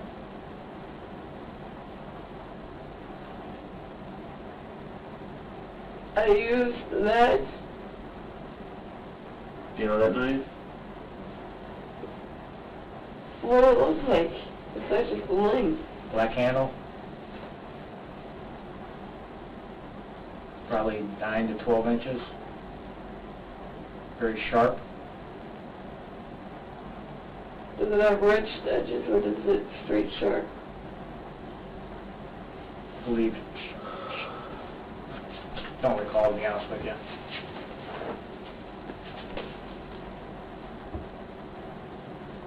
You ever punched any holes in your wall? Well, you ever slammed your door open where the door handle? Those were both there from Megan. They're from Before I Megan? got there. Okay. She has huge major issues with anger. Okay. Blown up on me multiple times and hit me, and then claimed that I tried to stab her with a butter knife. And you can ask Laura, which is Lisa's sister, and Kevin. We were all there when they went to training. She made a big deal out of nothing. Because she got mad about Laura not wanting her waffles, and I was buttering mine. She goes to hit me on my arm, and I go to restrain her hands because she wasn't going to hit me more. I had a butter knife in my hand, didn't have time to put it down, but it was spaced on the floor. She's trying to struggle to get her hands away from mine, and by the time I have it, the knife is in between our two hands. And they claimed that I tried to kill her. She's also claimed that Kevin tried to kill her. Without additional documentation, it's hard to determine if this event truly occurred. Sabrina is either fabricating or exaggerating the story to discredit the claims of her foster sister. Honestly, she has some huge mental instabilities. Because none of us ever has tried to hurt her or anybody else. Why do you suppose your clothes were dripping with blood?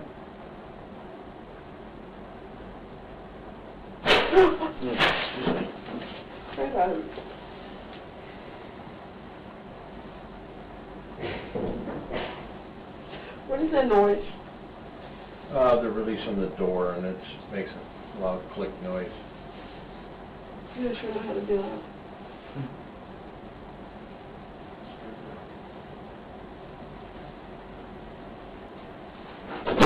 Shoot, I'm sorry. Why do you suppose your clothes were blood-soaked, dripping? You told me I killed her. You don't remember anything? With that, the detectives no longer gain new information and wrap up their interrogation with Sabrina. While she doesn't deny killing Lisa, she claims to have no memory of the act. However, the detectives have gathered more than enough evidence to charge her with first-degree aggravated murder. This is 8 years after the initial incident, and I believe I have a different perspective now. I'm not a monster. I'm an individual who made a mistake that affected a lot of lives. We're the picture-perfect family on the outside, but on the inside, it was completely different. I was in a very delicate state. I was in love with this man, what I thought was love. I was convinced that I was going to lose everything that I've ever dreamed of. This didn't happen. Jessica's hoping I win, and Fabian was gonna hurt. I did not kill that little girl. I just want to know what you did. I did not dismember it. Did he penetrate Victoria with his... Yes. Would we find your DNA on Victoria? No. Hell no. No, man. That's crazy, man.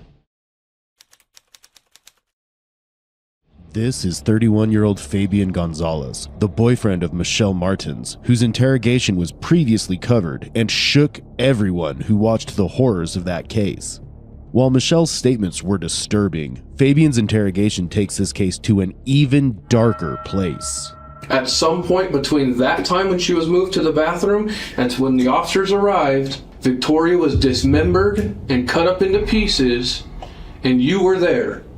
Along with his cousin Jessica Kelly, he played a key role in the brutal murder of 10-year-old Victoria Martins on her birthday. A crime so horrific, it still haunts the community of Albuquerque, New Mexico to this day. In the early hours of August 24, 2016, a frantic 911 call from a neighbor led police to an apartment building on Irving Boulevard, but nothing could have prepared them for the horrors they were about to uncover. Inside the home, where Michelle Martins lived with her 2 children, Victoria and Matthew, alongside her boyfriend Fabian Gonzalez, officers made a horrifying discovery. What they found was a scene straight out of a nightmare. The dismembered remains of a little girl lay scattered, a crime so gruesome it would soon make national headlines.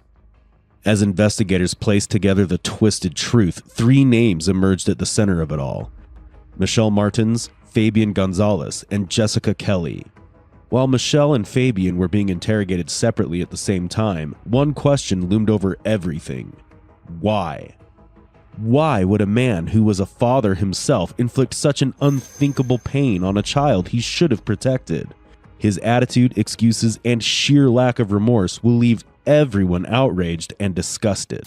So, buddy, is there a way that me and Michelle could try to talk to you at the same time, like in the room, so we can set up? No, like I said, there's some detectives talking to her. So, in order to make sure we get everybody's story right. The only reason why I'm saying that is because us together could explain why you didn't hear it and how she woke us up. So let me explain this. If you guys are both telling the truth, then the stories will be exactly the same and you have nothing to worry about. Okay, Fabian, based on some information we've got from other detectives who are still out there, from your old lady, we have some other things that have kind of come up that aren't making sense. Those we want to talk to you about, okay? Mm-hmm. Are you doing okay, bro? Did you get some water? Was that what'd you eat, dude? Was it the food bar or whatever? It's kind of gross, huh? Yeah. I had one taste like cardboard. Yeah. I like them. It was pretty gross. They're not that good. I really don't like them. I just hate it because I get hungry, man. Okay, so I haven't eaten for like 10 hours, so. Hey, I think. But I'm not even really hungry. I just had my stomach just unsettled. This doesn't feel. It just feels like it's a nightmare. It just doesn't feel real, guys. It just really doesn't. Yeah. Fabian claims he hasn't eaten in 10 hours, describing it as a nightmare, yet his self-pity starts here, while the true nightmare was Victoria's. Well, we're trying to figure out exactly what happened because, like we said before, I think Victoria deserves that. Well, yeah. I mean, anybody deserves that, but especially a little girl, you know? To me, this is... I would have never thought ever in my whole life would I be in something like this, ever. So, Fabian, just off the top, we're going to ask you this. We obviously have Victoria's body, okay? Okay, can I ask you this real quick? Where did you find it? Okay, so we can get into that. We have Victoria's body. Now, we're going to do a bunch of tests and stuff. We'll collect a bunch of evidence from her body, okay? Mm-hmm. We can tell what kind of things were used to injure her, how she died, if something happened to her, what injuries she sustained before she died. Maybe if they suffocated, if she suffocated or something, that's why we didn't hear, maybe. That's probably the only real thing I can think of right now, because I would have heard it and I would have got up and did the same thing I done for Michelle when she was trying to do that to her. You know what I mean? And so we'll be able to tell that. Did Victoria suffocate? I don't know. Okay? I do not know if she suffocated. I don't know. All I know is what you guys just told me now, that her leg broke, whatever, got cut off or whatever. So let me get back to what I was talking about. Okay. I should have been able to hear it, but I didn't hear it. I'm telling you, I'm okay. So let me get back to what I'm talking about, and it'll clarify some stuff. Okay. We'll be able to tell if there's injuries on her body, if they were sustained before she died. We'll be able to tell how she died, and then what injuries she sustained after she died. Okay. So that'll help us out. We will also be able to tell who's touched her. Yeah, I want you guys to very much. Very much. Who she touched. Yep. We can see if she scratched somebody, if she grabbed somebody's hair, if there's hair or clothes on her. There's all kinds of stuff, right? You've seen TV. There's all kinds of. Yes, so I want this to all. Okay, so here's the question I have to ask you because of that. Because we're gonna get those tests back. Okay, that's fine. We are. Mm-hmm. My question just flat out. If for what reason would we find your DNA on Victoria, on her body, on her clothes, or even inside of her body? And I know that sounds horrible, but I have to ask the question. No. Hell no. No, man. That's crazy, man. And I know you have to ask that question. You just have to ask. No damn way. Any reason I'm going to find any of your DNA in her fingernails from her fighting with you or scratching you? Nope. Jessica. That's right now. Telling you right now, that's the only one I can think of right now because she's the one that wouldn't try to do that to us. She tried killing us for Christ's sakes.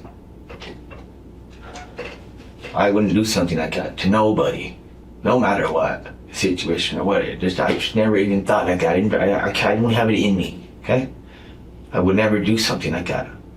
I just don't got it in me. I'm not built like that. I never have been. Okay. I feel you on that. Absolutely. For me to have to go through this as a person, as an individual, not knowing that this was going to happen at all whatsoever, or not being able to notice, you don't know how I feel. How do you feel? Tell me. I want to be, I just feel like it's real. His voice noticeably changes when Corey asks about Victoria, but what he doesn't realize is that the detectives are already one step ahead. While Fabian fakes emotion, Michelle exposes the truth in the other room. As she shares key details, the detective ensures her words are passed along through text messages to the other detective. Thus, these two female detectives were seen texting each other to stay updated on the claims both Fabian and Michelle were making. With each message exchanged, they tighten the noose, turning Fabian's own lies against him before he even realizes it. Just why I didn't hear, why, how I didn't know. That's what I'm mad about. That's what I'm really mad about.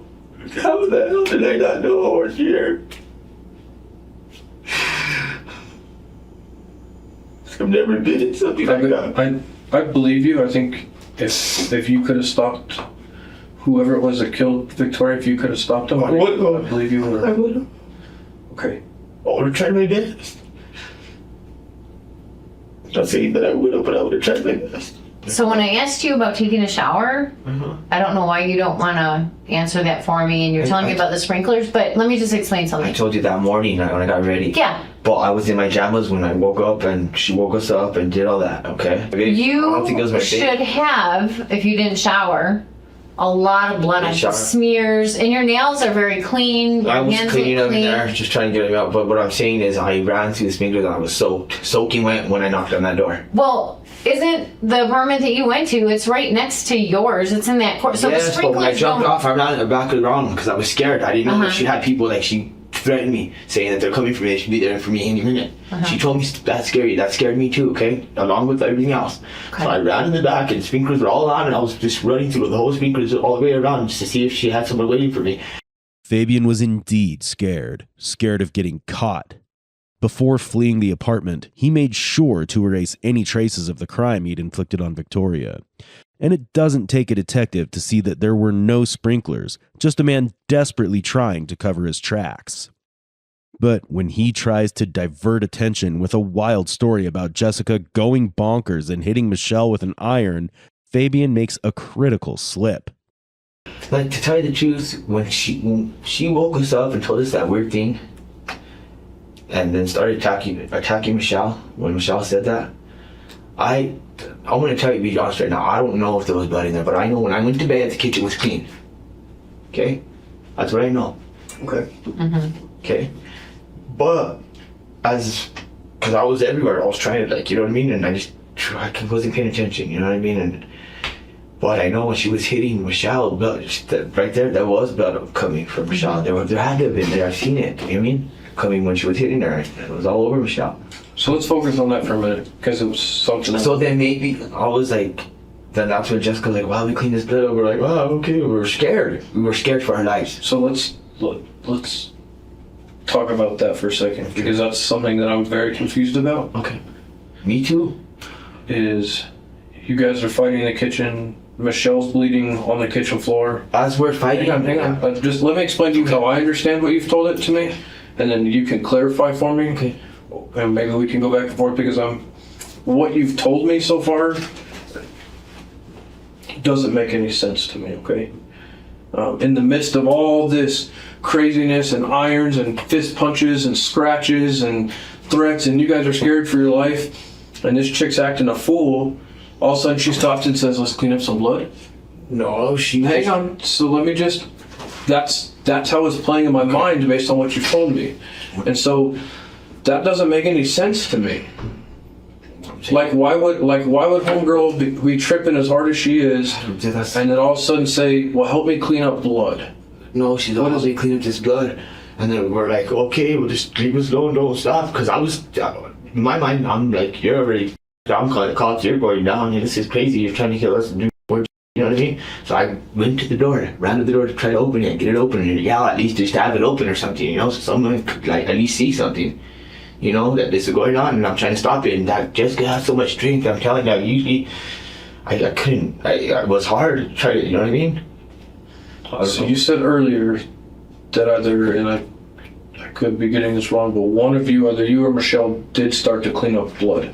Michelle was starting to help her. And then let's go back to when she says, let's clean up the blood. At the moment that she said that, did she point to a specific spot of blood? No, it's or just indicate anything specific.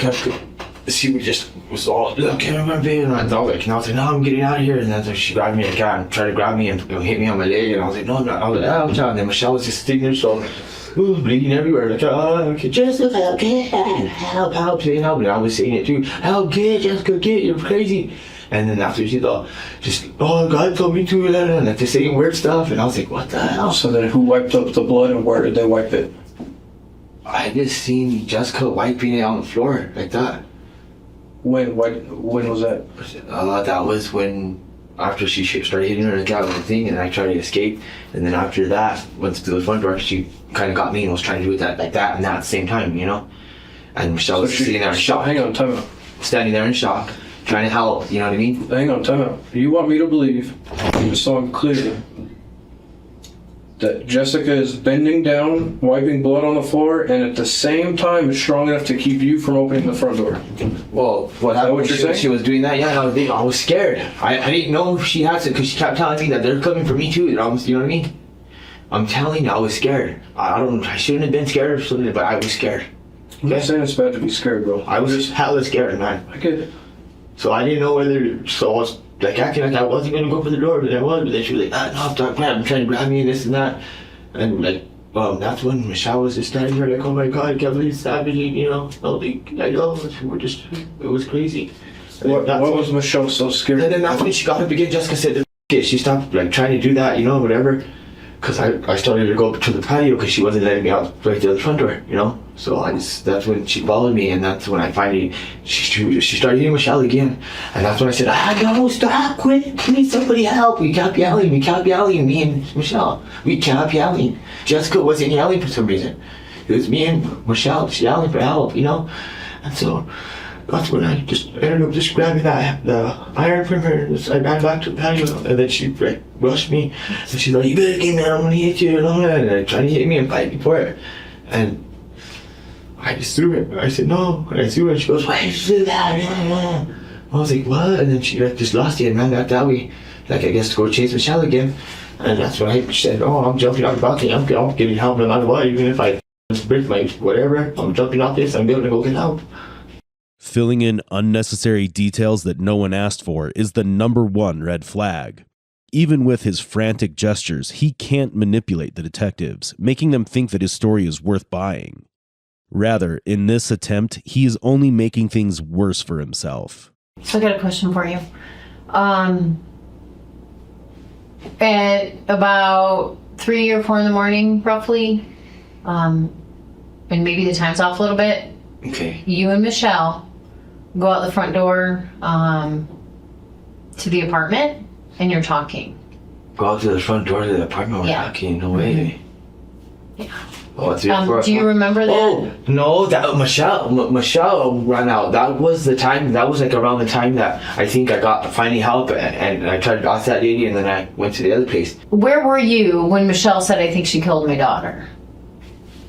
I was, we were over there at the 407 already waiting for the cops. There is a neighbor who says that you and Michelle, they saw you walking out of the apartment. It was about 3 or 4 in the morning.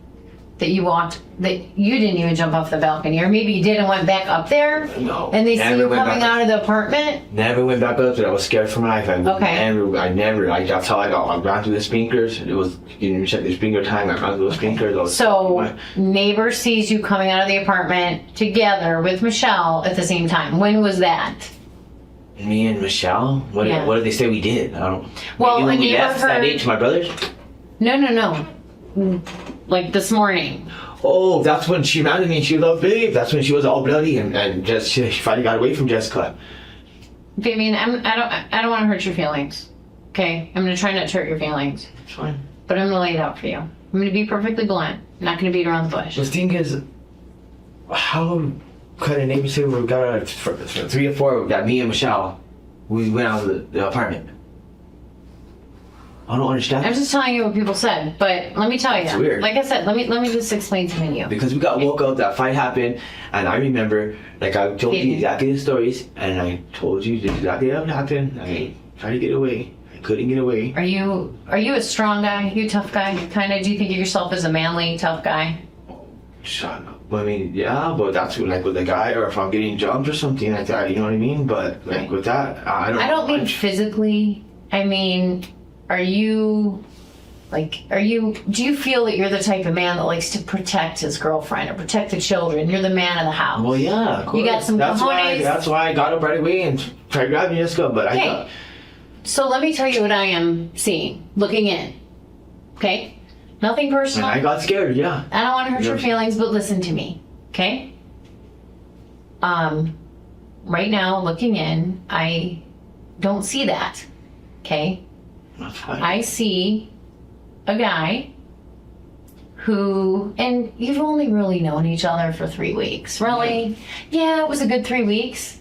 But like, do you really love her in 3 weeks? And she's already letting you. Wasn't Hold on, in them listen. yet, but I love her 'cause Michelle's already letting you sleep in her bed, and she has kids. I mean, how many other guys does she have that are romping in the sack in her apartment? I mean, I think just for the hold on, just let me talk. Now it's my turn to talk.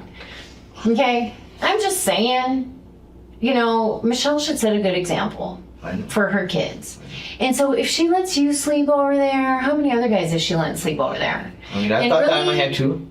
You what? I thought that in my head too, but I didn't make it a big problem because I thought. So do you really have a lot of respect for her? Because if she's sleeping with you that quick, how much is she, banging other guys? That didn't matter to me, and I trusted her word. But of course, we're men. We're always gonna think that because how would you do? How so now there's kids, right? There's kids in the apartment. Not setting a good example. There's a guy sleeping in her bed. New guy.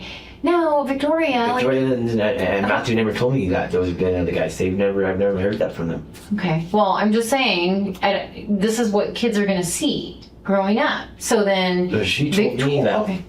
She hasn't been with a guy for almost a year or whatever for a long time. I'm just saying that's just So. I believe it. I mean, I still. But you're describing to me that you guys have had a great relationship. Yeah. Well, it's a 3-week relationship. Okay, so. Given that, and given that you've only known Victoria for 3 weeks, and you say she loves you, does she really love you? Because she doesn't really know you. What her mom would say, my kids are really cool with you. She probably thinks you're great. Yeah. But does she love you? But I'm not expecting real love. I mean, I love me as a person, okay? And then slowly, we stay together long enough, get to love me like that. That's what I mean. What the female detective did here is a commonly used interrogation technique known as ego downplaying. By suggesting that Fabian might have wanted to protect Victoria, she fed into his male ego.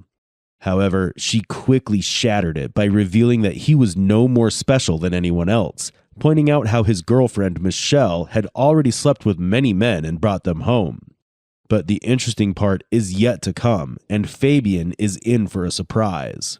The fact that you're getting your beat by some chick up in the apartment and you run off and leave a little girl and your girlfriend in the apartment with a crazy chick with a freaking iron. See, I didn't know if there was any more people there. That's why I just wanted to hurry up. So you were looking after your own. So what I'm saying now is freaking be a man and tell, because this is what I'm gonna say. Like I said, I don't want to hurt your feelings, but I want you to be a strong enough man to say, I'm not gonna let her hurt my feelings. I'm gonna tell her what really happened because you're full of okay? No offense. The story that you're giving isn't matching up to our scene. If we can explain it, it makes sense. It doesn't mean you're in trouble or did anything wrong. I'm not personally judging you. I could give two shits, okay? I understand. But I'm telling you what it looks like and what it's going to look like to anybody else. So we need to just explain everything. I understand that. And what you're telling us, it's not matching up. So what's not matching up now? Well, let's start with this, Fabian. We're talking to your girl right now. Okay. And you said at any point tonight, did you go into Victoria's room? Did you look in there, open the door? Did you ever go into Victoria's room? No. Okay. No. So right off the bat, either you or Michelle is full of because according to Michelle, the fight that you're describing with you, Jess, and Michelle did take place in the kitchen.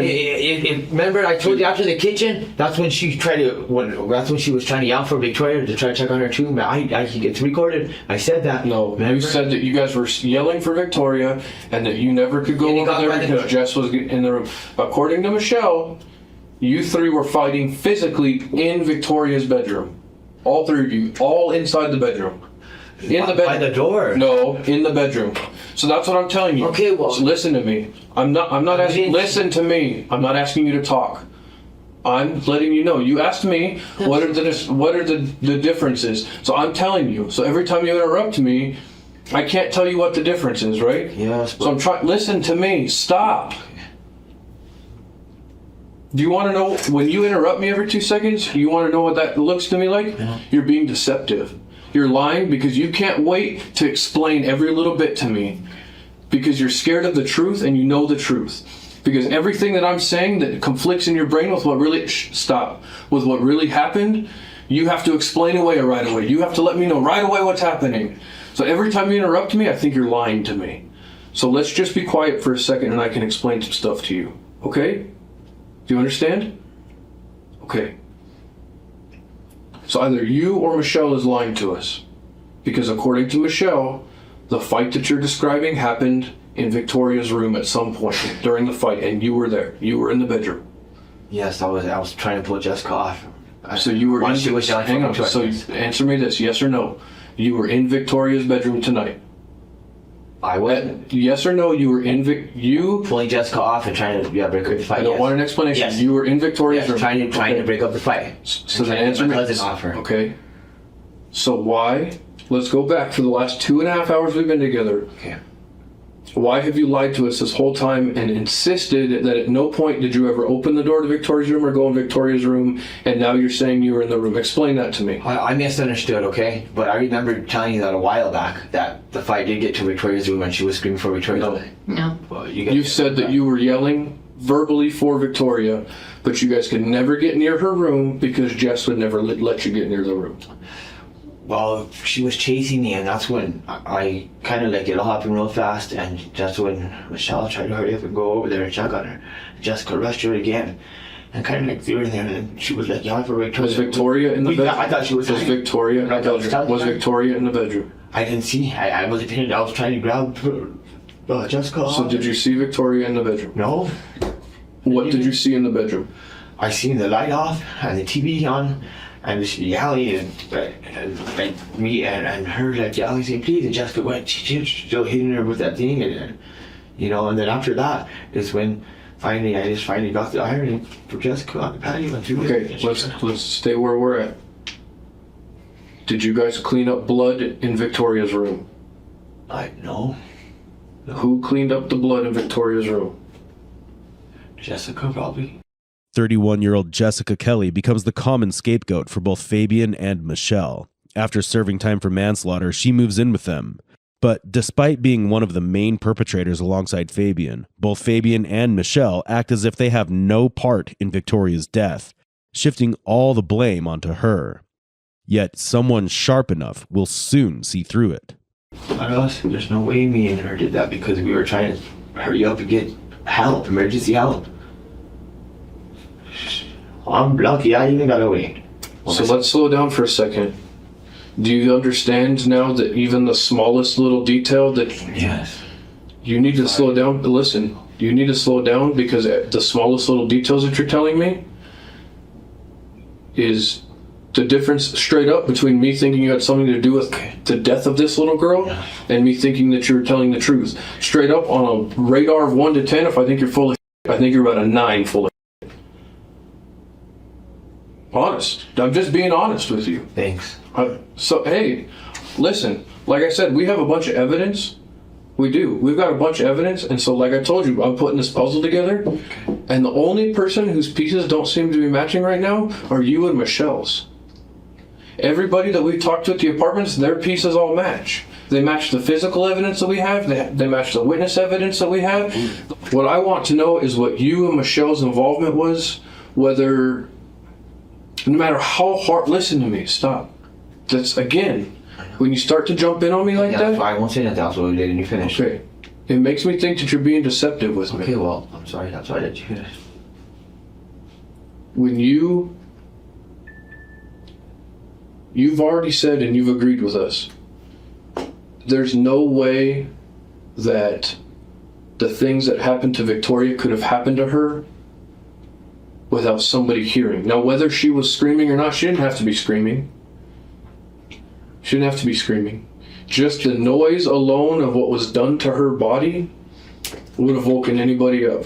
And it woke up every apartment in your building, except for the only people that are supposedly not awake are you and Michelle, okay? According to you. And I'm just telling you what I'm being told.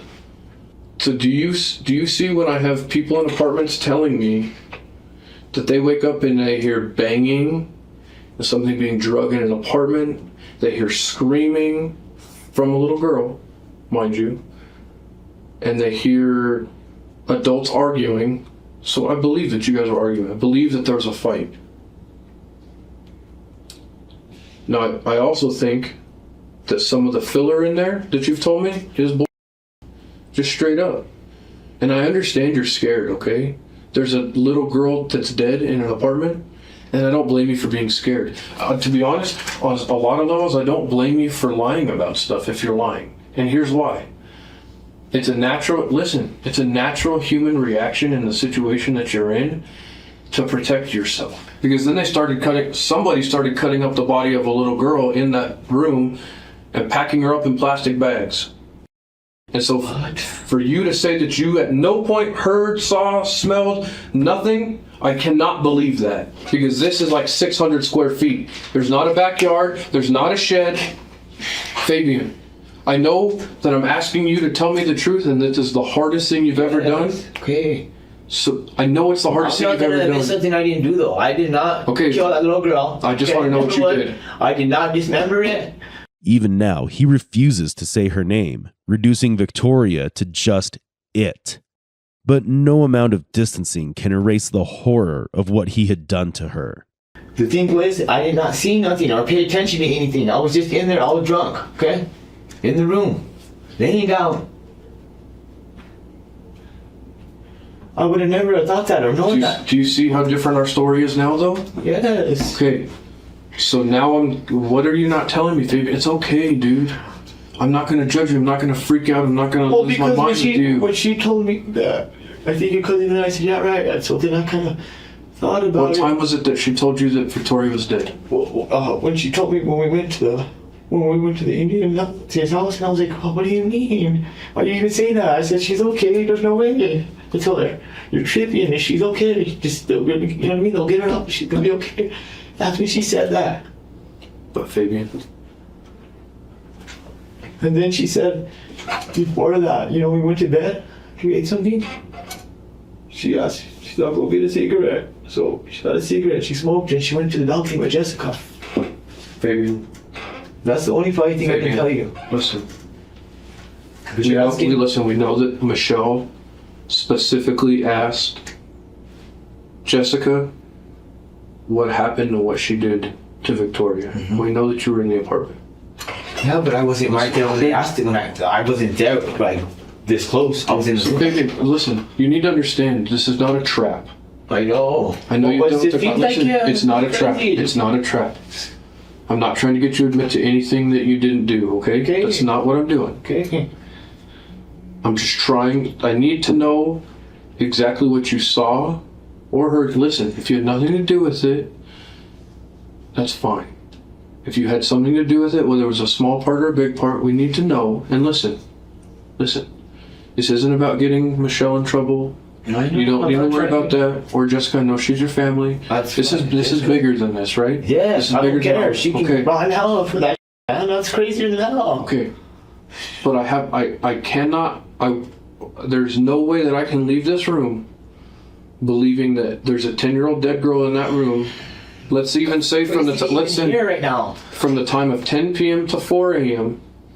and that during that time her limbs were being chopped off in that very apartment and she was being bagged in different bags. Listen, and then at no time, I refuse to believe that at no time did you have any knowledge that something was going on. You had to have known something. Okay, I didn't, but what I'm saying is me and Michelle were over there with the neighbors inside for a good 15 minutes waiting for the cops. 15, 20 minutes waiting for the cops, okay? I know that for a fact. And Jessica was in there by herself. She locked herself in because I know that because the officer had to keep the door open. And we're watching for. Let me explain this to you. It takes more than 20 minutes to do what was done to Victoria. It would be physically impossible to do what was done to her in 20 minutes. Impossible. If there was 10 people doing it, maybe. For one person to do that would take hours and hours and hours. This is crazy, guys. I want to take a lie detector test because this is crazy. A classic move. Guilty men often ask for a polygraph, hoping it makes them look innocent. But detectives don't need a machine to see through his lies. Fabian, listen. I'm not accusing you of anything I know specific. you're not, but I'm trying to tell you. I would never in a million years would think this would happen. I agree. More or less, with her not even knowing, if she knew, she should have let me know something.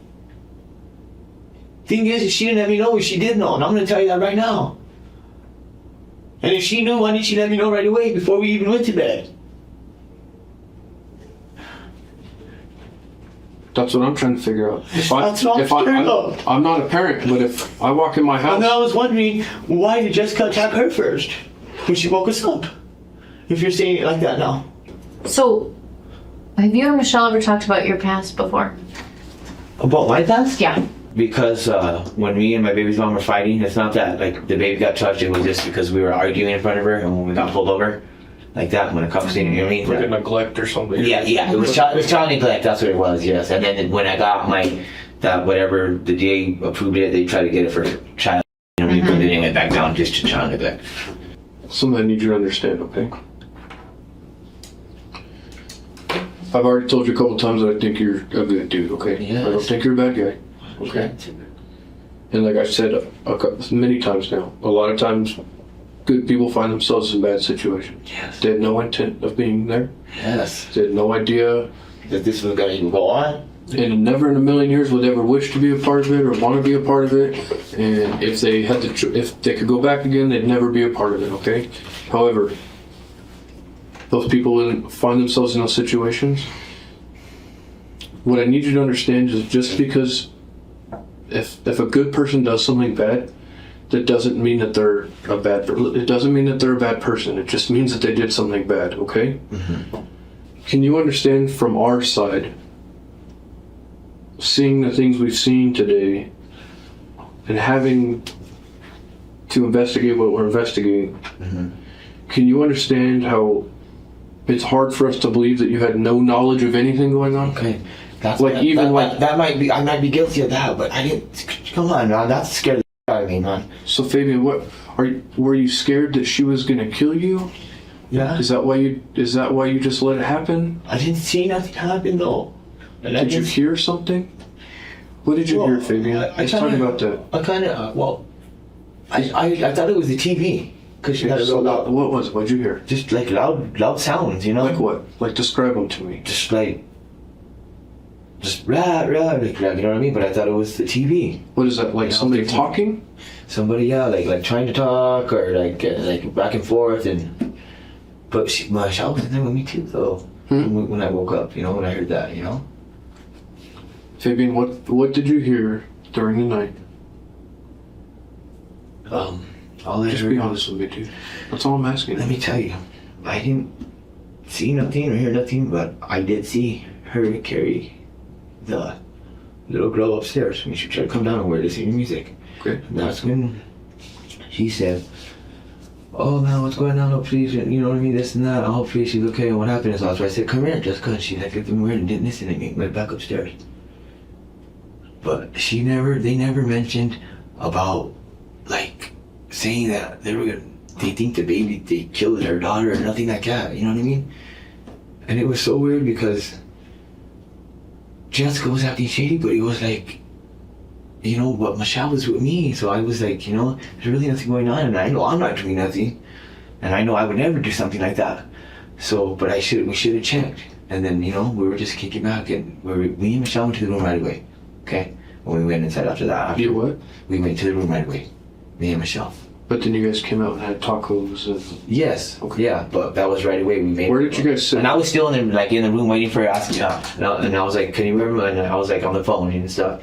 And she was like, oh, what are we doing? I said, just warm up the potatoes and get the meat and I'll just do the rest, you know what I mean? And then that's what happened. Yeah. Fabian, I have a very hard time. Michelle's telling us, honestly, that she saw, and I'm telling you exactly what I said. Listen, I know. You could ask let me explain to you so you can understand what I'm thinking. All right. She physically saw Jess move Victoria's body from her bedroom to the bath. Okay, listen. Why didn't she say something to me then? Fabian. Why didn't she tell me anything? Why didn't she tell me anything? That's what I want to know. Okay, so I understand. Can you ask her that? Why didn't you tell Fabian something then? Well, we can ask her. I'll have them ask her. Please, because she didn't tell me. Because from my point of view, it's very hard to understand how you wouldn't know in that small of a space. If she didn't tell me nothing. You know what I mean? And plus, Jessica moved her body from the room to the bathroom, and I'm in the room with the door halfway shut. Of course, I'm not going to see that. If you really look inside that apartment, you're not going to be able to see that. So let's say my side's all the way to that side. You know what I mean? It's not by the door side to where see Michelle's side. You could see up through the door. It's infuriating to hear Fabian constantly switching up his story, but given his history of childhood, it's no mystery that he inflicted the same on Victoria. In Michelle's interrogation, she claimed Fabian had been brutally Victoria for some time. While there are a number of versions of this story, many believe Michelle's confession was false and forced. However, even if that's true, it doesn't paint her in a good light. She was fully aware of the horrible things happening to Victoria, and at the center of it all was Fabian, spinning lies while standing in the wreckage of his own monstrosity. Let's say you didn't see her move her, and Michelle never told you anything, okay? Let's say that. What I want to know now, when we need to get past, because I'm having a really hard time with it, is how I need to know what you heard or saw regarding Victoria's body being dismembered. I just heard like the TV being real loud and stuff and that, but I thought they were just, you know what I mean? Can I ask you this point blank? Did you start the fight with Jessica because you caught her cutting up Victoria's body? No. Was it him? I didn't know that happened. And if Michelle knew that happened, she never told me. I wish she would have told me. And I would have never thought my cousin would do something like that. That's why I didn't have my suspicions like that. Tell me the honest God truth, sir. Please. I don't deserve this. Even though Fabian didn't confess, later during the trial, he struck a plea deal, admitting to reckless child resulting in death and tampering with evidence.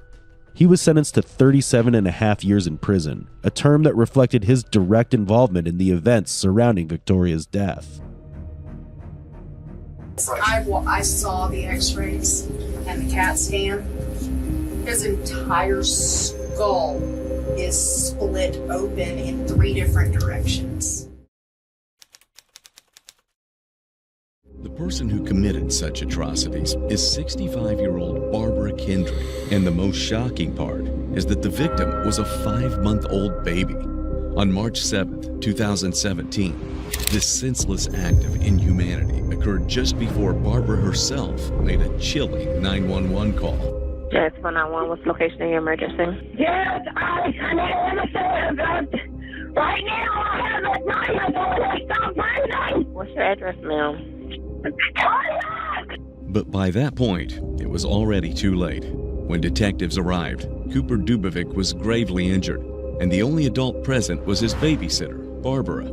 As baby Cooper fought for his life in the hospital, detectives knew their only hope of saving him is to get Barbara to tell the truth about what really happened. Last chance. Last chance. You've got to show us exactly, because you understand that that baby may not make it. Barbara Kendrick, a 65-year-old from Florida, was entrusted with caring for 5-month-old Cooper Dubovic.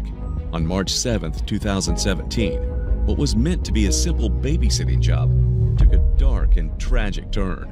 As baby Cooper fought for his life in the hospital, police wasted no time bringing Barbara in for questioning. The detectives are now on the clock to unearth the truth, but the story Barbara is about to spin is something that they never saw coming. What's the highest level of education you have? Didn't quite complete 10th grade. I was about halfway through. You're again, sure. No problem. Like I said, if you have any questions, ask me. I understood. This is the same type of form we would use for any type of investigation we're doing. But you just want to make sure you understand everything. If you have questions, ask me. No, that's this time. Okay. All right. If you agree to allow us to do that, if you will sign right there, and we'll have your husband sign one also because your husband is there.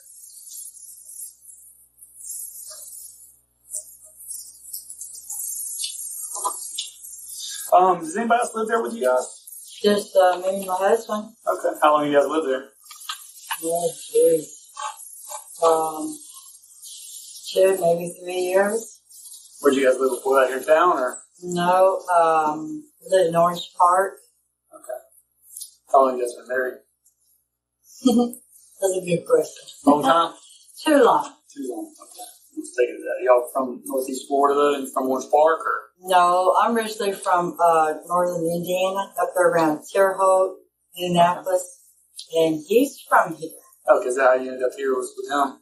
No, well, my kids was here, Okay. and I moved down here because they wanted me to be down here with them. Okay. How many kids do you have? I've got 2. So you have any grandkids? Yes. Okay. How many? 4. 4. Do you babysit any other kids, or just? No, just Cooper. Just Cooper. And how do you know Cooper? How do you know his parents? I know his dad. His brother was married to my daughter. That's how I got to know Carly. Okay, so Cooper's dad's brother was married to your daughter. Yeah. Okay. I just want to make sure I got the relationship right. How long have you been babysitting Cooper? Around a month. About a month. Did you know him before then? Or? No. What hours do you normally babysit? It depends whether he brings it. Sometimes it's 7:30. Sometimes it's 7:40. Sometimes it's 8 o'clock. Just depends when he gets him over to me. Okay, so somewhere between 7 and 8 o'clock. Yeah. That range. How long does he usually stay? When does he get picked up normally? Depends on what they're doing, the type of work. Sometimes it's 3, sometimes it's 4, sometimes it's 5. Okay. Just depends. And does your husband work, or? No. Oh, he doesn't work? He's on disability. Okay. Is he home most days, or? No, biggest part of the time, yeah, he's home. Okay. Did you babysit? Today is Tuesday, right? That's Tuesday. It is Tuesday. Did you babysit yesterday? Yes. Okay, all day?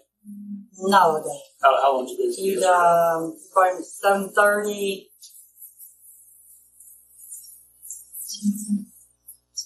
I think he come down about 3:30. 3:30. Was he? How was he acting yesterday? He was fussy, had a fever. He was congested. And I put some warm clothes on him because he was cold. Yeah. How long has he been sick? I really can't tell you. Was it the first time you noticed he's sick? Was it yesterday, or? No, they told me he was sick. When did they tell you that? Last week. Did you babysit him last week also? Yeah. Okay. Did you see him sick last week, or? He was sick when they brought him to me. He said he was congested, sneezing, pulling on his ears. And he's teething, so he does a lot of crying. Okay. Free crying baby? He cries a lot because his gums hurting. Yeah. What all days did you babysit last week? Let's see, they took a couple of days off last week because he was really sick. They wanted to stay home because his temperature was up. Yeah. They wanted to keep an eye on him all day. Yeah. And he was still sick when he came back the next day. What days was that? Do you remember? Last week? Tuesday, I brought him back Thursday because I had a doctor's appointment Friday.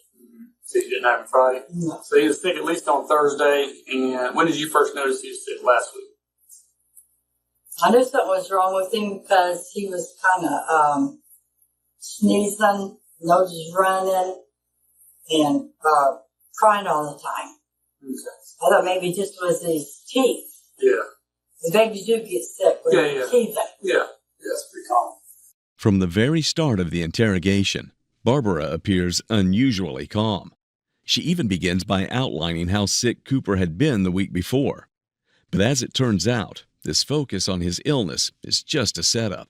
She is carefully crafting a stage for the bigger lies she is about to tell. Yesterday, you said he was sick yesterday too. How sick was he? I mean, He was pretty sick. did you check his temperature yesterday? Yeah, his temperature was 99.8 all day long. And you said he had congestion both nasal and chest, or Yeah, was it? just his nose, and you can hear it down here. Okay, you hear a little rattling in his chest. Yeah. And you said, what were the hours yesterday again? From 7:30 to 3. 3:30 or 3. Something around 3:30. And what time did he come back this morning? About 7:30. About 7:30. You babysit by the hour, they pay by the hour, they pay by week? They pay me weekly. Okay, just like a set fee. Yeah. Okay. How much do they pay you per week? $75 a week. So he dropped him off about 7:30 this morning. What did you notice this morning? Just kind of take me through. I kind of noticed there was something wrong with him. I thought maybe it was just me, you know. So I really didn't think anything about it. So later on today. Did he eat it all today? He ate a little bit today. What time did you give him his first? Did he eat bottle or did he eat cereal? He takes a bottle with cereal in it. Okay. Then I feed him the other meals. What kind of other meals does he eat? He's pudding, yogurt, stuff like that. Soft. Okay. What time did he have the first bottle with you today? To be honest, we really didn't look. About?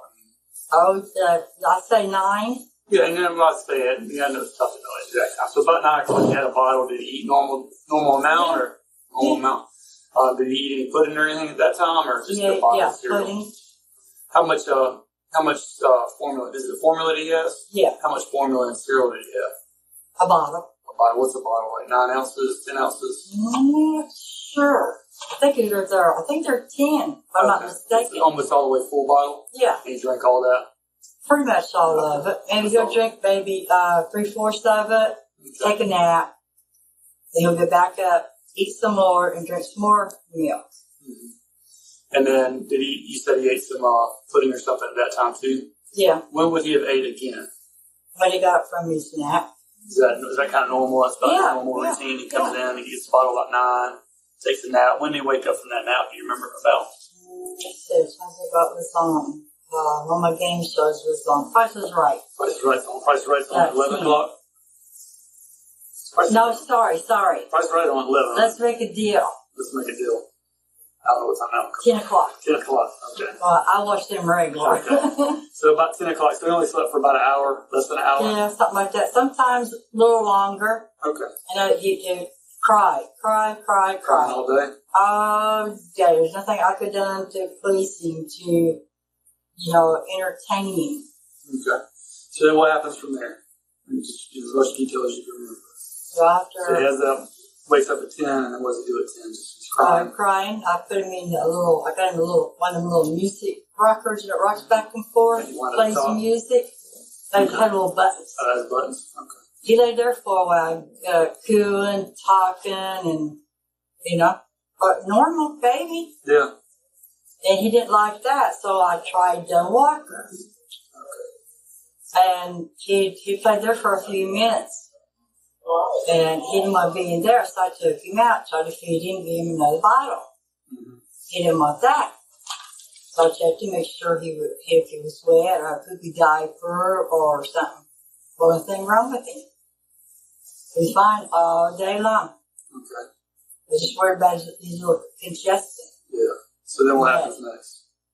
Then I laid him down again. It was about 12 maybe, something like that.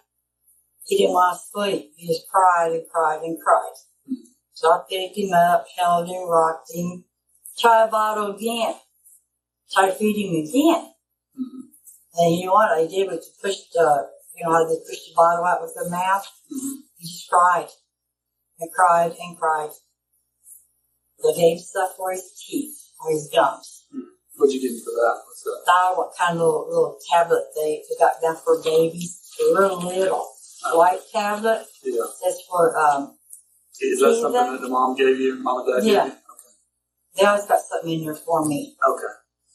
Up to this point, Barbara's story seems fairly believable.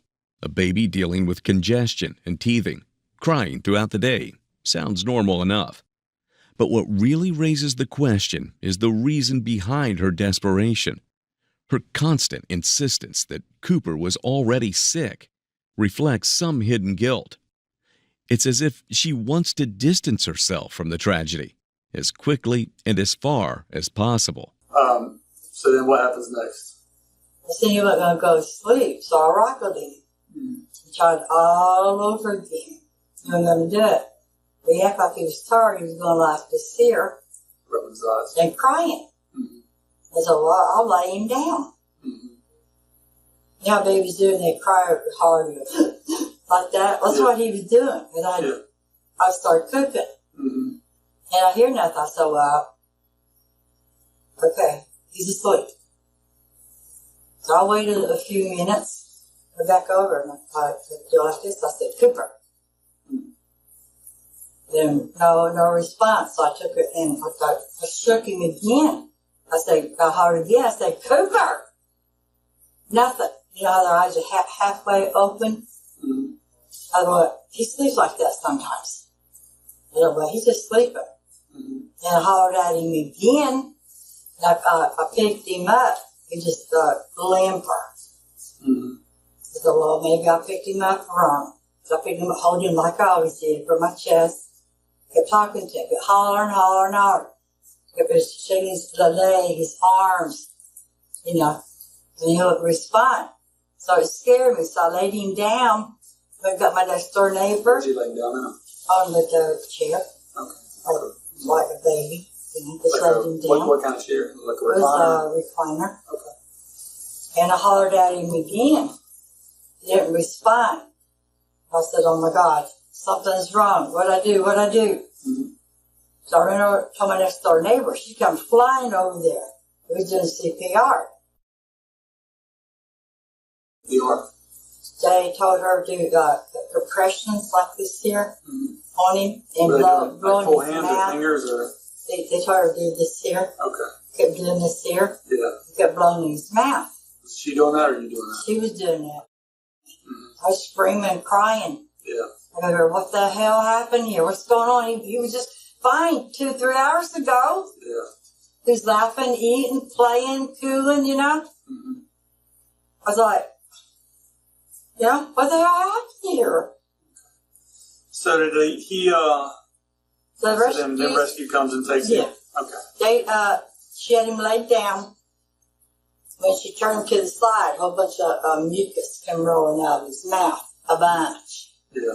And my floor was wet. Like throw up? Yeah. Okay. Where out on the floor is that? The carpet there in the living room. Yeah. I got a coffee table here. I got another recliner there. Then I got a TV there.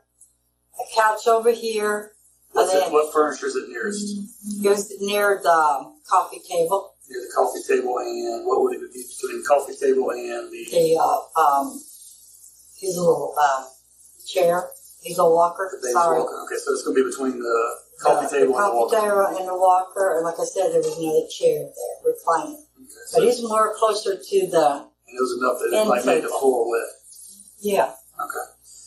And that was after the CPR. She turned him on side. And that's Yeah, when and he then first. when he came up. Did he ever start breathing at all that you're aware of? No.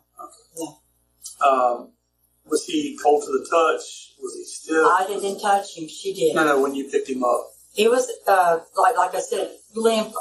Real limp. Was he warm at all or cold? Clammy. Clammy. Was the color off or? No, he was all pale.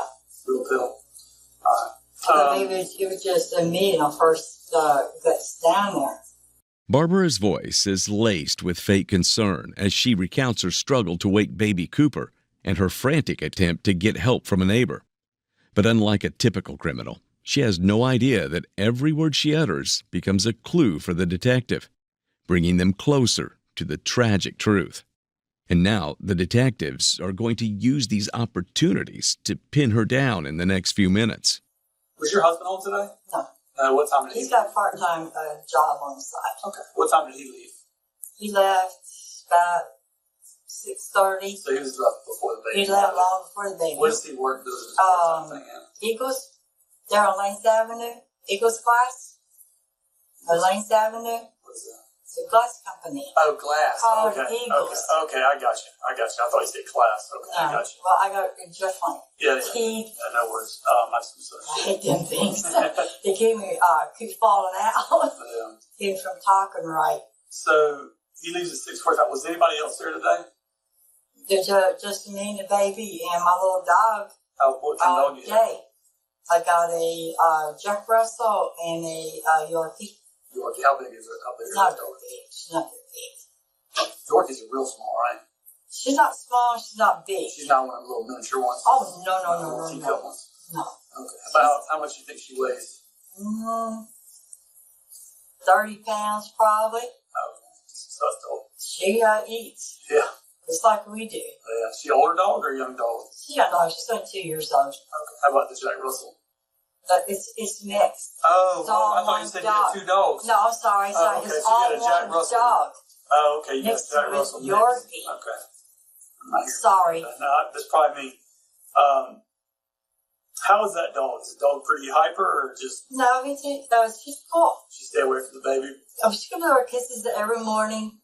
Doesn't And jump the on her. baby takes his little hands, touch his hair and his ears. She ever jump on the baby at all? Oh no. Did the baby fall today at all, or anything happen? Would there be any kind of injury? No. No, it wouldn't hurt a baby. So, I mean, I'm not saying you would, but sometimes accidents happen. Yeah, accidents do happen. I gotta watch this one arm here. Sometimes it gives out. Yeah. And I can't feel nothing. Yeah. But I use this hand a lot. Always touching him, holding him up. If this arm don't work, I grab this one. Okay. I always got hold of him. Yeah. But there was no accidents today? No. Nothing happened that would have caused any injuries? No. When asked about how Cooper got injured, in that instance, her fear of incarceration leaped through an unprovoked denial, which is a typical behavior of someone who is indeed guilty. Seeing this, the detective takes the opportunity to reveal the severity of Cooper's condition. They know Barbara's flinch wasn't just nervousness, it was anxiety. And now they are about to use it to push her to tell the truth. So that's what we got to figure out how that happened. I don't know how that happened. And that's why I'm asking you, is there any accidents today? You know, I play with him, tossing up in the air, you know. Is there a chance you dropped him today on accident? No. Because now, I mean, because here's the thing, obviously, you know what we do. And we're very good at what we do. Yeah, and those doctors are excellent at shams. I know people talk about shams, but if you're hurt real bad, that's the place to go. No, I can agree with Chance. They do take good care of you. If you're hurt real bad, that's where you need to go, because it's a trauma unit. And the doctors there are telling us that the baby has a skull fracture. Okay? Now, a skull fracture is something that, if that would have happened over the weekend or this morning before you had him, it would have been pretty obvious. Because the baby would not have been cooling or laughing or any of that. Okay? So something happens at your house today. Okay? And that's what we got to figure out what happens.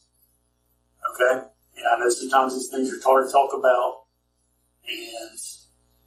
but the truth always comes out. Okay? And I would much rather hear it from you than to hear it from somebody else. Oh, yeah. Okay? So if something happens today, now's the time to tell me and be 100% truthful. Okay? Because even if you try and say it's one thing, the doctors are going to be able to tell how it happened. I mean, these doctors are good, okay, and they have all the best equipment. Okay, that baby's in a bad way. In fact, it's being transferred right now to Wilson's NICU, which is... What's that? That is the baby. It's the baby intensive care unit, which is... They're in better chance. Are you of health? Sorry, the name's changed a couple times. And they have even better equipment. They may even be able to tell us a little bit more about how this may have happened, okay? And that's why I need you to be 100% honest with me, okay? What happened today? Like I said, well, if I told you what happened, I put him down on the How did chair. how did the baby's head get hurt? I don't know. That's what's got me. And that's why I was asking things like, was there anybody else there? So it's just you and him there. So, and you're watching, so you would have known if something happened. And you even said it at 10 o'clock. He's awake and he's moving.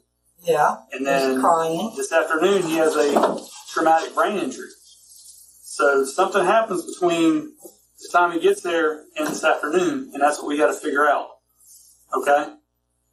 And I can promise you that if you lie to me, it's not going to be good for you. Okay? If something happens and you can explain it, now's the time to explain it. Not have the doctors explain it to me, and then it looks like you're holding stuff back and you hurt this baby on purpose. I've never hurt a baby on purpose. And I believe that, okay? And I believe that, okay? You're a grandma, you got kids, you've raised kids, Yes. and presumably had no problems with any of that. Yeah. Okay? If something happened today that you're not being honest about. Okay? I've sat across from many, many people. Okay? And I'm not saying you're a bad person, but I do feel that you're holding something back because you're scared. Okay? And now's the time to tell me what that is. Okay? Because I don't think you're a bad person right now, but if it continues to go this way, I may change. Right, I understand that. Okay? What happened today? And I need to know what happened to the baby's head. I don't know. I might have put it down on the chair too hard. When I picked him up, laid him down. Well, like I said, quiet. Like I said, Robert, this is the thing that the doctors are going to be able to tell us what exactly happened to that baby. Okay, so they're going to be able to tell me if putting the baby down hard on the chair did it or not. Okay. Right. I know the baby was being really fussy today, and I know that can be frustrating because, listen, I have kids of my own. I have two, okay? And I know sometimes that kids can be really frustrating when they're crying and they're teething, and I understand that parents and babysitters sometimes get frustrated and things happen, okay? But you have to explain that to me, and it has to be believable, okay? Yeah. Putting the baby down hard on the chair is not going to fracture that baby's skull, okay? What happens? What's that, sweet? If you believe that The baby's skull is fractured, okay? And you need to tell me how that happened. And I understand you're scared, but trust me, lying to me is not going to help. I want to know. Listen, I do this for a living, okay? I talk to people for a living. I know when they're holding something back, okay? And I'm not saying you're a bad person because you're holding something back. I think you're scared. Because I'd be scared if I was sitting in that chair too. Okay? Yeah, I'm terrified. I understand. I would be too. I mean, something terrible happened today. But lying to me is not going to help me. Okay? The detectives call her out, and Barbara's voice begins to lose confidence. All she can manage now is repeating, "I don't know." The detectives shift tactics, taking on a more evidence-based approach to the interrogation, carefully breaking down her lies using cold hard facts. But whether it's her pride or fear, Barbara seems determined not to admit the horrific truth about what happened to baby Cooper. Listen, we don't know for sure yet, but I don't think that's going to cause a skull fracture. I saw the x-rays and the CAT scan. His entire skull is split open in 3 different directions. There's no way. There's no way this that it occurred. Kids get dropped from this to here quite frequently, and that doesn't cause a skull fracture. Might have a headache, maybe a concussion, but that doesn't cause a skull fracture. That's when I really freaked out. Yeah. Then what you did? I tried to wake him up. He was still making that coughing noise. It's his hands, his feet, shook his belly. He kept hollering his name. He wouldn't respond, so I picked him up, kept talking to him. I mean, just what he had in his throat or whatever. He got it out. He was fine.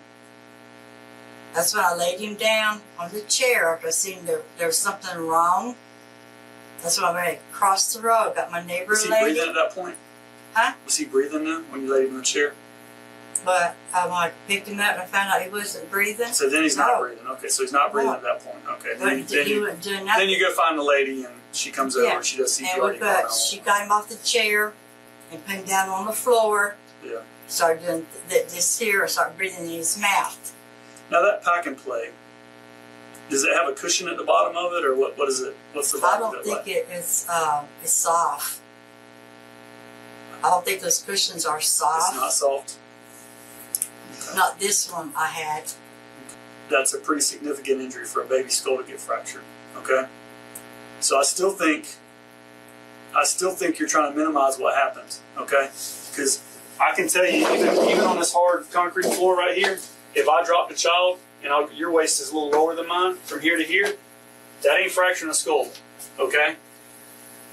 Fracturing a skull, even on this, has got to be that. Okay? And that's not a pack and play, this is a hard floor. Okay? So I've tried to be as understanding as I can, okay? And I do understand that you're scared, okay? But what I don't like to do is I don't like to be continued to be lied to, okay? All right?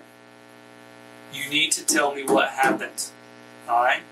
That baby's over there struggling in a hospital right now, okay? And you're still holding back because you're scared for you, okay? We need to be worried about that baby, all right?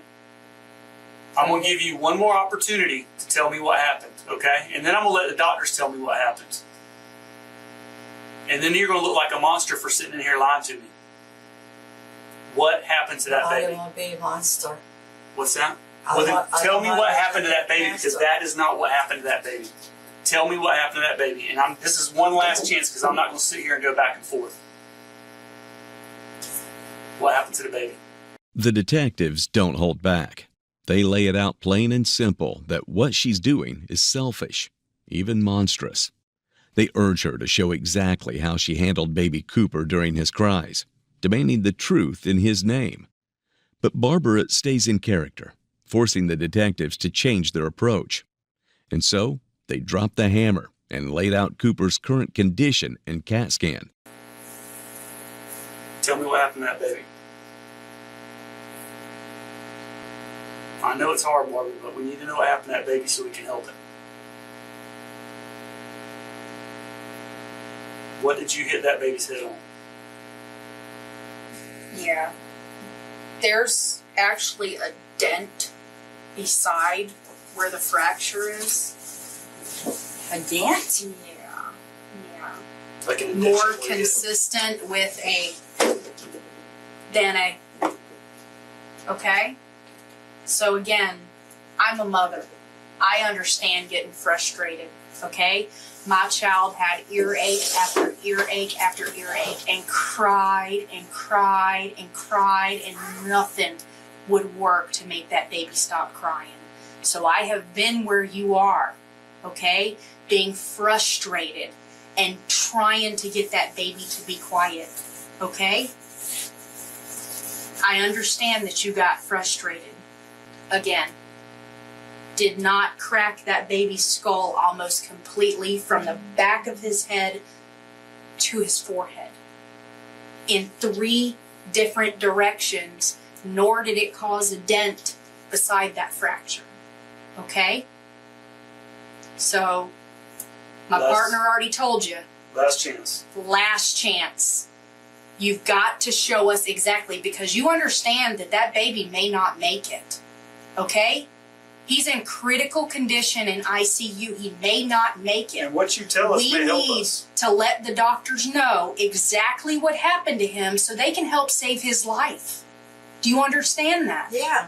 Do you want to save his life? Yes, I want to save his life. So show us exactly what you did to that child. Babies' skulls are normally actually they soft. don't fracture. A lot of times they just dent. Yeah. They're actually extremely hard to fracture. Because they're a soft skull. It's not a fully formed skull like ours. Okay? I'm not going to sit here and debate with you. This is going to be my last opportunity to you to show me what happened. Okay? Show me what happened. And then I'm going to walk out that door and I'm going to call these doctors and I'm going to find out whether you're telling me the truth or not, okay? Show me what happens. And what you show him needs to be consistent with what caused that dent in the back of that baby's head. Because I'm going to know. Okay? I'm going to find out. Because we're going to know. It's just a matter of whether you told us the truth and tried to help this baby or you sat in here and lied to us and tried to protect yourself instead of helping that baby. No, I want the baby to make it. Then show me what happens. The detectives had received the CAT scan and the doctor's opinion. Based on that, the truth of what happened to Cooper is already clear for everyone to see. And now all they need is a clear confession from Barbara. But instead of providing answers, the detectives are left speechless, watching Barbara once again twist the facts in a frantic attempt to dodge the truth. I want to go over a couple more things for you real quick. First of all, we got some pictures from out there, and I just want to make sure we're talking about the same thing. Is this the pack and play you were talking about? And the picture I'm showing you on the right, there's a blanket and then a blanket hanging over. Is that how it would have looked? Yeah. That's how it looked today? Yeah. Before the baby, that's it without the... That's it without it. Without the blankets, okay. Yeah. Real quick, did you call anybody else? No. And let them know what was going on? I found out what was going on. Then I called the baby's daddy because he was at work. Yeah. And told him what was going on. I was having a problem with my phone. Did you ever get hold of your husband at all? Or? No. Okay. Yeah, he was at work. Okay. Did you get hold of him or did No, I haven't got hold of him yet. Oh, okay. Okay, he knows. I mean, we've talked to him. I just wanted to make sure. The form I want to show you right now, it's a consent to search your phone. It's basically so we can download your phone and make sure what you're telling us is the truth. Did you and your husband get in an argument last night or this morning? You were a little stressed out about it or something? You remember anything? I got an argument with him one night over something stupid. Have you been stressed about that, or has it been bothering you, or? That's been, my son's locked up. Okay? Oh, okay. He's doing time. Okay. And that put a lot of stress on me. Yeah. I'm taking care of him, sending him stuff. Okay. Where's he like up here or somewhere else? No, he's in Crawfordville, Florida. Okay. In a correction facility there. Okay, did he get arrested here or did he get arrested somewhere He got else? arrested in Green Call. Okay, Green Coast Springs. No, he was living with me at the time. Mm-hmm. And they brought him down here. And they kept him here until Clay come and got him. Oh, okay. He went to court, And now he's ultimately ended up out there. He's out there for 4 years. Okay. What you were telling us earlier about the baby having some congestion, is that true or has he just been teething? No, he does. My congestion? friend that came over there said she could feel it and hear him when she was giving him the mouth. Yeah. Did you notice it before that, or? I said something to her. I said, I think he's got a cold, or maybe just because he's teething, maybe sounds like it. She says no. I mean before, like not while this was happening. Oh, but no. Like this morning, nothing was going on until after he got hurt. Yeah. Okay. He just kept crying and crying and crying and crying. And I rubbed his back. I sang to him. I rockled him. You did did everything you could, and nothing was working, and you were getting frustrated. Yeah, and I had a lot of stuff on my mind, but that still didn't give me the right to do that. Unfortunately, doctors could not save baby Cooper. As for Barbara, she kept with her lie right up until the very end, never confessing what she did to baby Cooper. However, the detectives still had enough evidence to convict her, ultimately resulting in justice being served. It took nearly 3 years before Cooper's family got any real answers. In January 2020, Barbara Kendrick, who had initially pleaded not guilty, finally changed her plea to guilty for the second-degree murder in 2017 for the death of baby Cooper. But even then, multiple sentencing hearings were canceled, and heartbreakingly, the case remains ongoing as of the upload of this video. Please hurry! What's happening there? Hurry! What's happening there? Monty got shot! Where's the suspect? I don't know. Are you next to her that you can start CPR? No, I'm not next to her. Okay, get next to her so you can help her. Oh, I'm scared. On December 19th, 2022, this horrifying call was made by LaShonda Nix's daughter. Moments before this call, LaShonda was at home with her children when an unexpected knock changed everything. Just as her hand reached for the doorknob, a single fatal shot ended her life before she ever had a chance to open it. With no trace of the suspect, the police were left with almost no leads until they uncovered a chilling piece of evidence. The disturbing piece of evidence pointed them to LaShonda's ex-boyfriend, Kurtrez Darrell Johnson. And as the truck drives by, a couple of seconds later, we start hearing the horn honking. And then we hear a door. And then we hear a shot. I'm seriously telling you, I did not do anything. I want to do something to the little boy that harmed my son. Did you hear the gunshot? I didn't hear anything. Confronting a suspect cloaked in confidence and skilled in his game of deception, will the detectives be able to crack his facade and uncover the truth buried beneath his mask before it's too late? Prior to this horrific incident, the St. Paul police responded to a shooting near LaShonda's residence on December 13th, 2022. The police identified the victim as Kurtrez's 18-year-old son, Jarrell Johnson, also known as JJ. Jarrell was found with a gunshot wound to the face and was immediately hospitalized. As he refused to cooperate with investigators, the case remained unsolved. But the chilling connection between those two gruesome crimes would unravel gradually, something no one could have anticipated. On December 19th, when the authorities arrived at the crime scene, they discovered LaShonda had been shot in the face. After thoroughly examining her, the medics pronounced her dead at the scene. The police swiftly turned their focus to her children to understand how this harrowing incident had unfolded. Based on their statements and accounts from other eyewitnesses, the detectives learned Kurtrez's car had already betrayed him. It was spotted too many times near the scene. It was all detectives needed to close in. By the time he realized, Kurtrez was already in custody, facing questions he couldn't escape. My partner's gonna kind of talk to you about what you're Do you have doing. any idea why you're down here? I do. Tell me about that. So, my kid gets shots in the face. What's his name? Jarrell Johnson, man. Okay. So my kid gets shot. The guy that shot him, his mother gets injured or whatever, and the kid said to my kid's mother, well, it might be your dad that killed my mom. I'm not killing nobody, man. My son got shot, man. Yeah. That's it, man. My son got shot. That's it. I just ride past. That's it. They know that, man. They know how I look and everything, man. They know how I look. They asked that lady, how do your baby daddy look? Yeah. They know how I look. Alright. They know how I look, man. Yeah. Tell me what you said you ride past. What does that mean? Since my sons got shot, Yeah. I ride past and I go see. They told me and my kid's mother they didn't want to tell us a story about what happened to my kid. We don't feel like talking right now. Yeah. And I say, okay, well, I'll come to you and I'll ride past every day. I mean, we cool. I'm like you guys as dad as well. Yeah. Why wouldn't you want to talk to me? Yeah.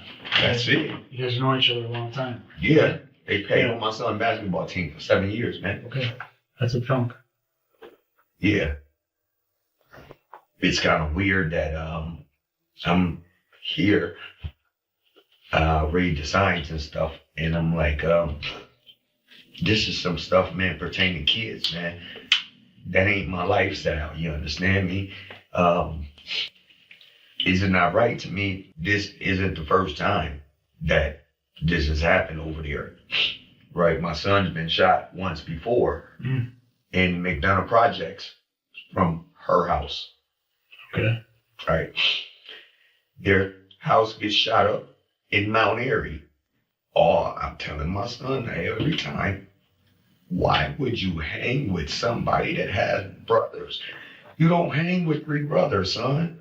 You treat friends and a stranger. He don't get it until this happens to him and gets shot in the face.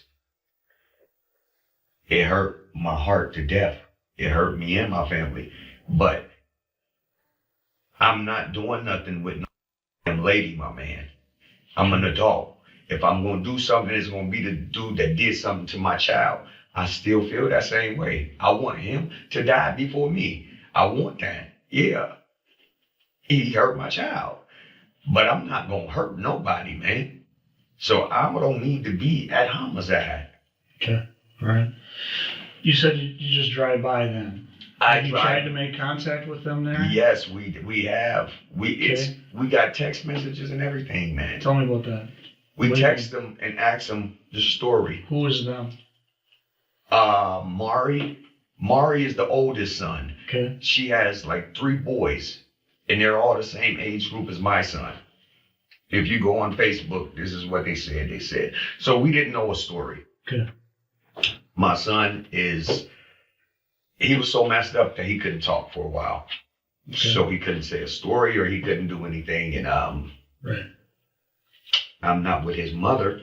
And when I go down there, they didn't let me in because down to the hospital. Yeah. Okay. Her boyfriend is there, but her husband, because they've been together for about 6 years, but they didn't let me in, whatever. I sat down there.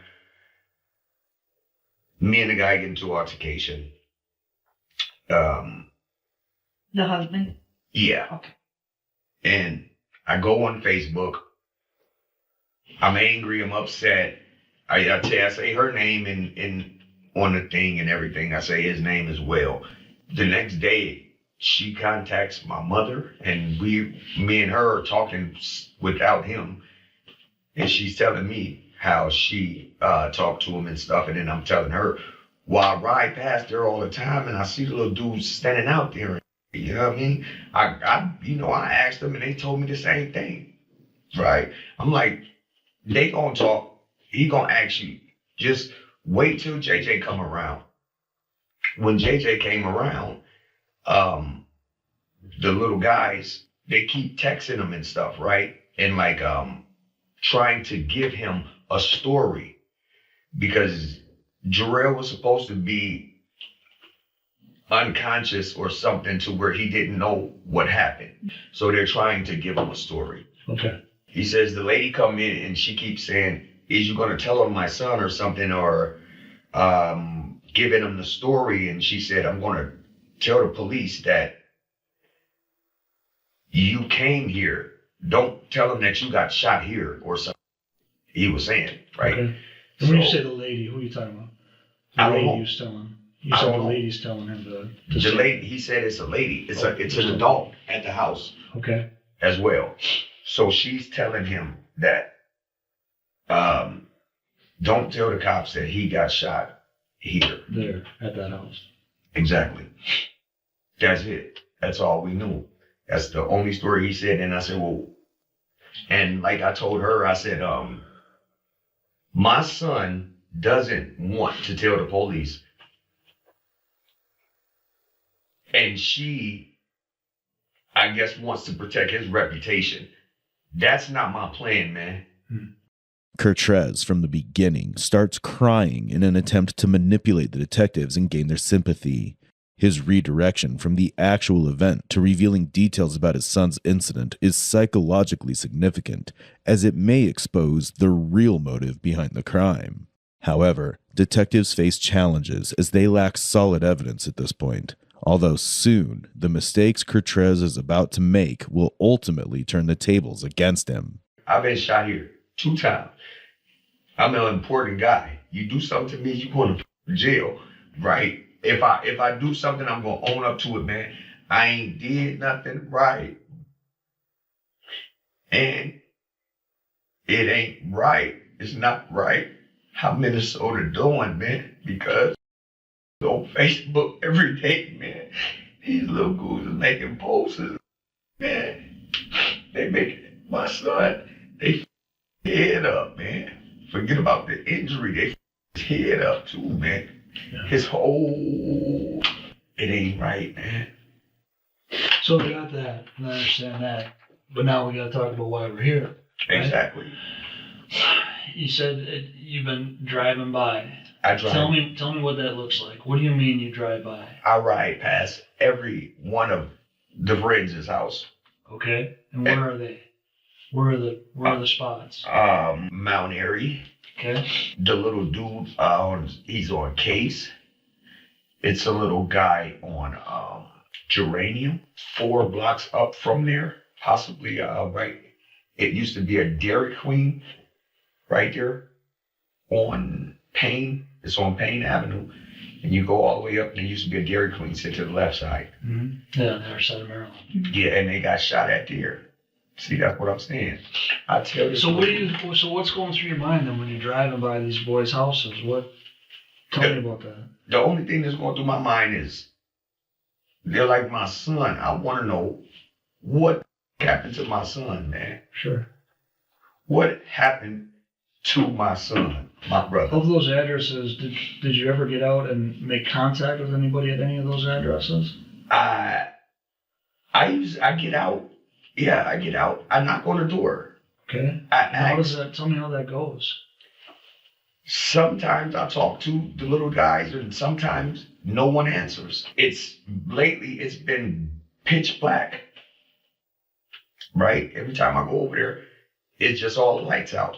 If I go on K Street, all the lights is out. When I go down the street, all of the lights is out. So I'm saying in my head, okay, I know. I already know that you guys had to do it to him. But you know what? I'm not his mother. I said, when I see my son, I was going to press him and make him do it. Somebody is going to jail for what they did to him, man. When you go by these houses, were you alone or would you go with anybody? It varies. Because after it happened to him, I go by there every single day. I stayed right here on the east side as well. So I would frequently just go by when I'm crying or whatever. I want those guys to see my tears so they can understand as well. Hey man, this is a serious matter, man. What happened to the little dude, man? You might be in danger, right? But I knew that they wasn't in danger. I knew that they did that to him. You're hurting. Yes. What do you drive? Is it the car that you got stopped in? I got a blue Chrysler 300. Okay. And what else do you drive? The white truck that I was just in. Okay. I drive that as well. Either if I'm not in the Chrysler, then I'm in the truck because my girlfriend, we alternate. Whose blue Chrysler is that? My mother. Well, it's mine, just in my mother's name. Okay. Your son, you say Jarrell and then you say JJ. Is JJ his nickname? Yep. Okay. And that gun that he had, do you know what kind of gun that was that he stole from his uncle? It was a 9mm, and he had like an extended magazine on there. Do you know what brand? I don't know what brand. Now, the reason I know that is because me and my mother is in the car, and just like I just picking her up from work and stuff, and we left work, and we're just driving down Payne, and I see my son. I tell him, get in the car. Hey, boy, you eat today? Because I'm not in his household. But it's like my little brother as well as my son. So he gets in the car, and I could tell. I see it on him. And I just grabbed it. And me and my mother was talking, and she was kind of mad at me. But I said, hey, man, look, I don't know what type of lifestyle you into, right? I'm not going to take it from you because I don't know if you need it. If I would have took it, my son wouldn't have been shot. So that's hurting you. That definitely hurts me. Yeah, you're carrying that. Did you ever carry a gun? I've had it, yeah. Okay. Have you carried a gun since this happened to your son? No. You'll see what I got. It's a knife in the truck. No guns for me, man. That's why I say, man, look, man. Just from implicating me in it get bad for me, right? That's what I was trying to tell the little guys. I haven't seen those guys since they told my kid's mother that stuff, Right. But you being involved in that lady getting hurt. Exactly. Now, before that, they will see me. They'll come and they'll see me. We won't talk about the situation or whatever, what happened, but they'll see me, right? So after they told her, they never see me again. Made me think, you guys really think about me. If you thought that about me, you could have done something to me all of the times that I seen you guys 12 something times after. And to my son, they said they ain't talking. Okay, that's cool. It's not my problem. That's what you're gonna take it up with your friend, my son, right? I just want to know what happened to him. That's it. That's it. In case he don't survive. Because if he don't survive, then somebody going to jail. That's all I want you guys to know. Kertrez's words unveil a potential threat, alerting the detectives to the violence he's capable of. His statement that somebody has got to go to jail clearly indicates that he has channeled his grief into obsession, and to achieve that, he can cross any legal or moral lines. Kertrez's statements only expose his deceptive tendencies. What he's revealed is only the beginning, because the real danger isn't what he's said, but what he's still hiding. Because they thinking like it's a code or something, and oh, ain't nobody gonna, man, I'm telling, that's my firstborn son, man. You said geranium. Did you mean Cook? You said geranium. The address where the lady got hurt. You said geranium. Is that Cook? The street? Yeah. I'm asking. I mean, I don't know. I'm guessing. I don't know. Like I say, man. That's the house that he got. The house that he got shot at. I drive everywhere. The kid's house is on Cook. Yes. Where your son got shot. Yes, Okay. where my son got shot. Okay. And Yes. is that one of the addresses that you drive by? Yes. It is. Okay. Yes. You had said geranium before, and I didn't know if No. that was in addition to Cook or that was. You asked me where does what. Yep. Some of the spots that you went to, I did ask you that. When she got hurt, right? And I'm just gonna keep it real with you. She wasn't just hurt. She was killed. I know. She's I heard dead. that. You I know heard that. That's why. Yeah. How long did it take before you found out about that? The next day. Okay. How did you find out? The kids supposedly called my kid's mother, and told her. And then she called me and asked me. And I said, no, was you serious? I said, I ride down there then, and I seen. Okay. All right. So when was the last time before that lady got killed that you were on that block, that you drove by that house? I'm not sure. I drove by a lot all the time. Okay. Would you honk your horn when you drive by these houses? Sometimes. Okay. What was that? Why would you do that? Is it like an emotional release kind of thing, or? No, nothing emotional attached to it. I mean, it's. Well, there is a lot of emotion attached to this. I can see it in your eyes. Instead of getting out, or you know what I mean. I can see it in your eyes, If Mr. the boys ain't there this time, you know, it's like, hey, I blew the horn the last time when he comes out. That's what you know. It's just if you don't hear the horn, and hey, or when I pull up, I'll pull straight over to the side and just come straight up and holler at you, or what's up? You want to smoke something? However I do it, but I don't. It's never offensive, and it's nothing about me being anywhere where I'm thinking you're trying to go with this, man. Okay. Were you on that street? Were you on Cook the night that she was killed? I was not, but I did go through there that day. That day? Yeah. Do you have any idea what time it was? I got receipts from Dollar General. Me and my girlfriend went to the store. Remember if the sun was up or the sun was down? Okay. I think it was down.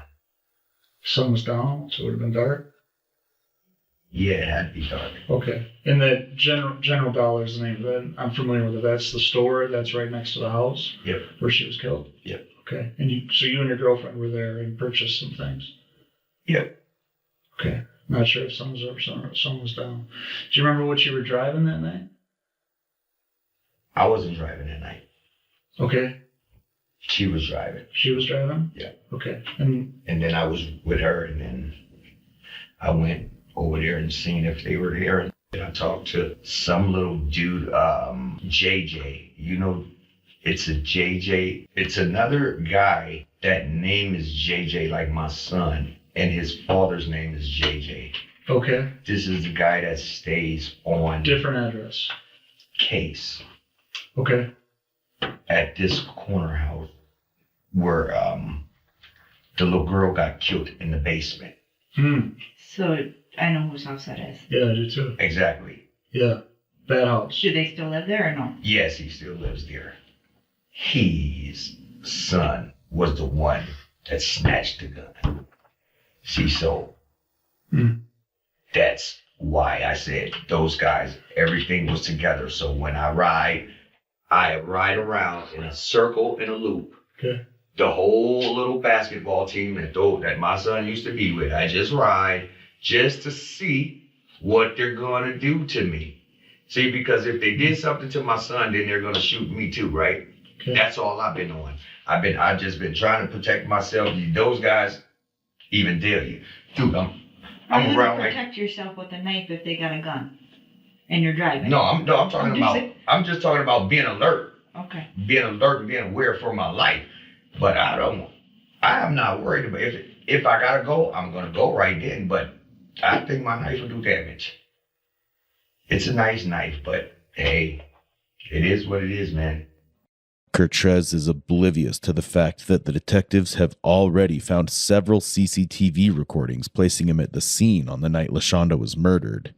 Yet the detectives withhold the information, hoping to elicit a confession that can help them close in on him more easily. But Kertrez's vague statements only lead to frustration. But now, with damning evidence in hand, detectives are closing in to see if he'll finally crack or find a way to distort the truth yet again. Mr. Johnson? Yes. One of the things as investigators, and we don't have the emotional attachment like you do to this case. I know. Nor the other victims. But we don't know. I don't know your son. I never had the pleasure of meeting him. I never had the pleasure of meeting Miss Nix.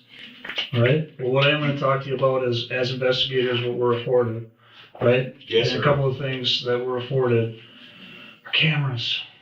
For sure. And everybody's got cameras. For sure. The city's got cameras. Go up any block and you're going to see cameras on doorbells. You're going to see them on eaves of houses and everything else. And we can see you that night driving around.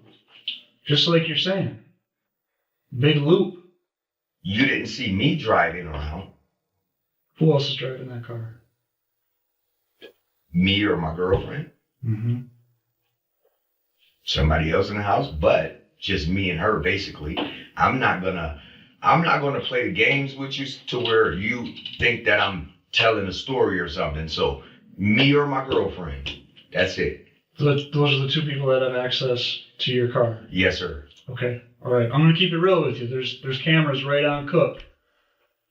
Okay? Okay. And two of the cameras that are on Cook, you'll have an opportunity to see this and read about it. But two of the cameras on Cook, they've got audio as well. All right? And as your truck drives by, a couple of seconds later, we start hearing the horn honking. And then we hear a door. And then we hear a shot.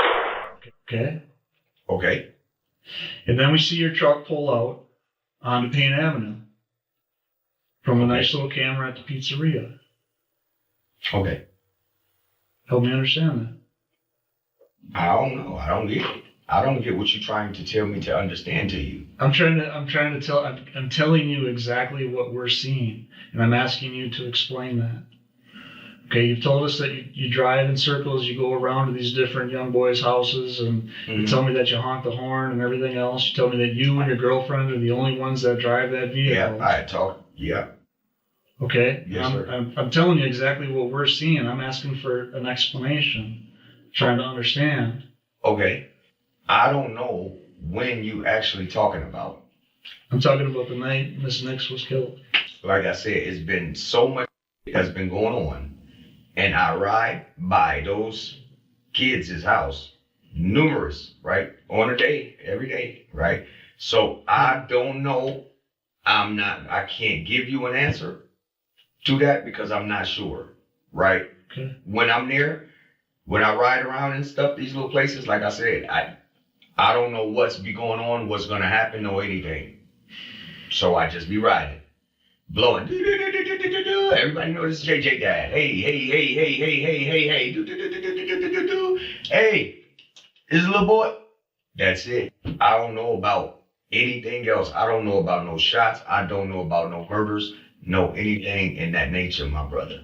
I don't want to be like I don't want to be uptight. I don't want to be like no man and where you think I'm lying and like that. But I do think you're lying. I know I was getting the shut down response as well. I was like, you know, the way that you guys are looking at me and the way that you acting towards me, it make me shut down. This is the deal. Your emotions that you had when you came in here, those are real. You're hurting for your son. I'm hurt. Your son's up right now. He's still hurting. My son just got out of the hospital yesterday. And he's still got a long road to recovery. It's going to take some time. He'll be But right. what we're telling you, God has. I believe that too. And there's some stuff in your story that has been accurate and has been truthful. About you driving by, we have several videos of you driving by, which has verified that, just like you said, and we believe that. You were there in front of that house at the time that shooting happened, doing the doot-doot-doot with your horn too. So that's why my partner's asking you to explain it. You get one opportunity to tell your side of the story of what happened, but you were there in front of that house at that time of the shooting. Not just me. It was other people there too. Who? I don't know those guys. I don't know every little guy that they hang with. If I don't know you, I ain't talking to you. I'm not with you. I keep it pushing. Hey, my brother. I keep it pushing then. Well, That's you were me. driving the car that night, correct? Yes, ma'am. That's why if They saw you get back into that car. you said I was driving that car that night, I told him the same thing. If I'm not driving, my girlfriend driving. So yes, if you said it was me, yes, I was driving the car then. Okay. I'm telling you guys that I didn't hurt nobody, and you guys are trying to rerun a story to make it seem like I'm lying. Well, you're admitting that that happened. It happened. You're there. Your vehicle is there. There's cameras showing that your vehicle is there. Yes, ma'am. But Did you hear the gunshot? I didn't hear anything. I did. It's pretty loud on two different cameras. I didn't hear anything. I don't mean to be. You're not being.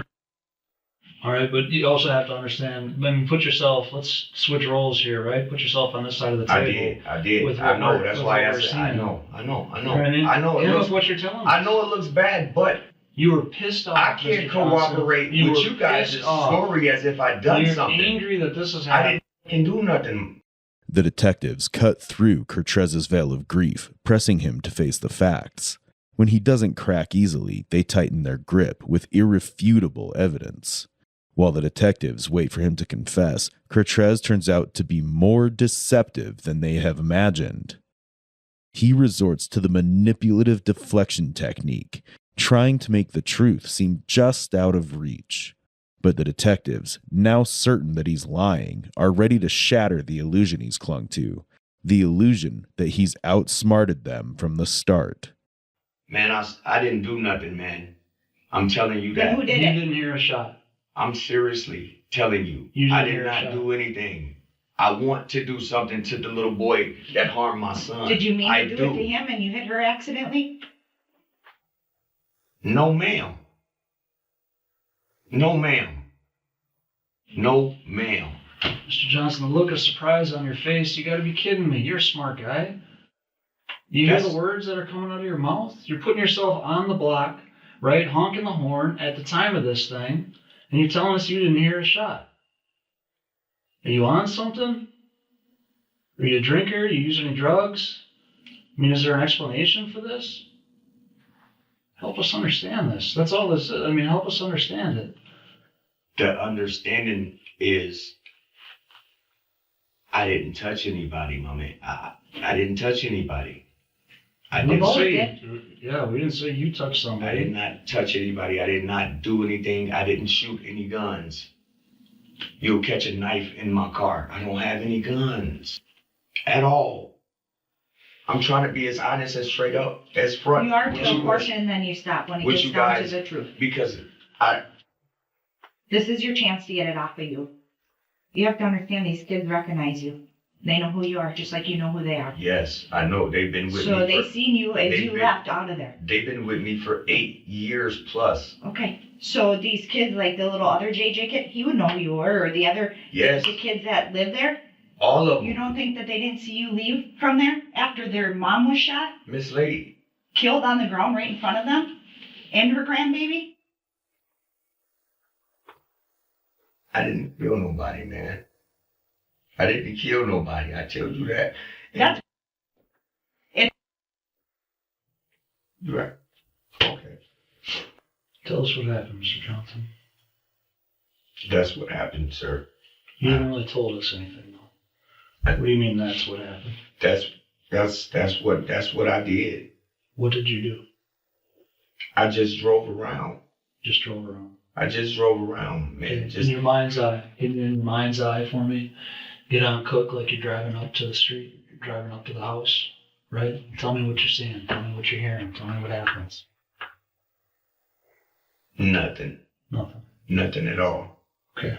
I can't believe that just based, if it was just you and I talking, right, and I didn't have these other things, I wasn't afforded this video with audio. You wasn't gonna believe me anyways. Are you sure? Positive. If you gave me, if I understood, right? If I understood from you, but you're not telling me anything. You're just telling me you drove by, you were there, honking the horn, whatever, but you didn't hear a gunshot.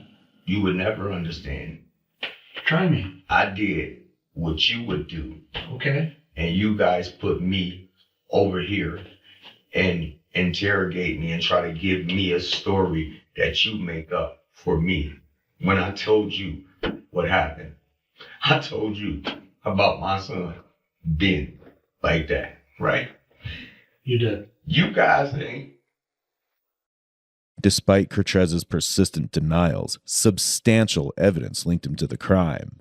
This included his cell phone data, eyewitness accounts, and the clothes he was wearing at the time of the murder, which were later found at his home.